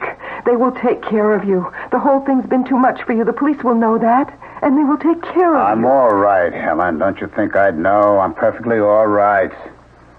I just know what has to be done, and I intend to do it. No, Max. No. I will shoot you, Helen. Honestly, I will. I'd rather not, you know that, but I will if you make me. Now, promise me you won't call the police. Well, if you won't promise. All right. I promise. I won't call the police. Carl, I'm worried about Maud. You shouldn't be any more worried about her than about you and me. The Ouija board said we'd all three get it. I don't think it's funny. Well, neither do I, darling, but I don't think we ought to let it get out of perspective in the other direction either. After all, it was a Ouija board that warned us, Gwen. It's a Ouija board, a toy. I don't consider it a toy. Well, maybe not, but neither is it an oracle. That must be Maud. She promised to call when she got home. Hello, Maud? Maud? No, it's Helen, Gwen. Helen Pickett. Helen, what's the matter? You sound so... Gwen, you've got to get out of there. You and Kyle. Get out of here? Out of the house right away. Go someplace where he can't find you and stay there. Don't let him find you there at your house. Find us? Who, Helen? What? Max. Don't you understand? Max is on his way there right now with a gun. He's going to kill you. Max is on his way here? He'll be there any minute. Just get out of the house. Run. caused all that? Max is on his way over here with a gun. That was Helen. She said we should get out of the house. Good Lord, did she call the police? No, I don't think so. Oh, darling, should we just go? We can phone the police from somewhere else. Oh, this won't take a minute, darling. Hello. Yes, please. I'm calling from 434 Oak Street. We've been warned there's a man coming here with a gun intending to kill us. Yes, 434 Oak Street. Abbott. Kyle Abbott. Wait, he's on. Down, Fred, get down. Hello, did you hear the shot? Now, please get over here as fast as you can. Are you all right, Kyle? Yes, darling, are you? I'm all right. I'm so scared. Get down. Just stay down, Gwen. Now, listen, I'm going to work my way around to the light switch. Careful. Hurry, Kyle. Hurry. Yes, I've got it. That won't do you any good. Turning the lights off. You'd have saved yourself all this trouble, Carl, if you'd only minded your own business. You hadn't got nosy about Tom Garth. It's just a matter of time, you know, until I find the light switch. You couldn't leave well enough alone, huh? Why don't you answer me, Kyle? Why don't you say something? Did I get you with that one? Well, as soon as I find the light switch...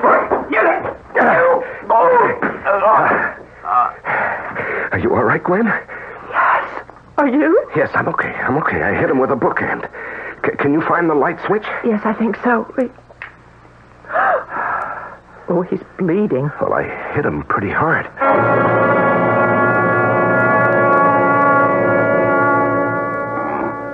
He's coming around now. But he's still bleeding. That's tough. Max, can you hear me? What happened? I belted you over the head with a bookend. Oh, Max, why did you do it? I had to. You knew I'd killed Tom? No, actually, we didn't at all. Ah, yes, you did. You can't fool me. But why did you kill Tom? I never had enough money. Not for the things we wanted. That's the whole thing. I never had quite enough money. Don't let him take me. Please, don't let him take me. No, they won't hurt you, Max. They know you're sick. I'll answer the door. I can't say that we've made out an airtight case in favor of Ouija boards. Many people explain their odd behavior by blaming the unconscious segment of the mind of the person whose fingers are on the planchette. How will you react the next time a planchette under your fingertips spells out MURDER? I'll be back in a few minutes.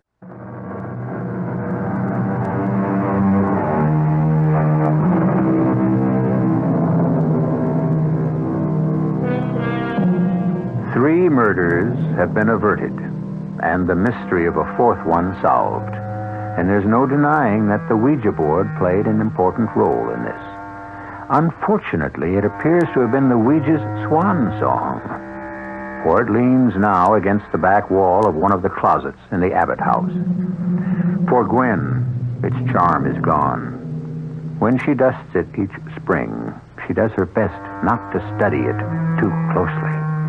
For one set of letters stands out as though painted in red. MURDER. Our cast included Larry Haynes, Ralph Bell, Terry Keane, Marion Seldes, and Marion Haley. The entire production was under the direction of Hyman Brown.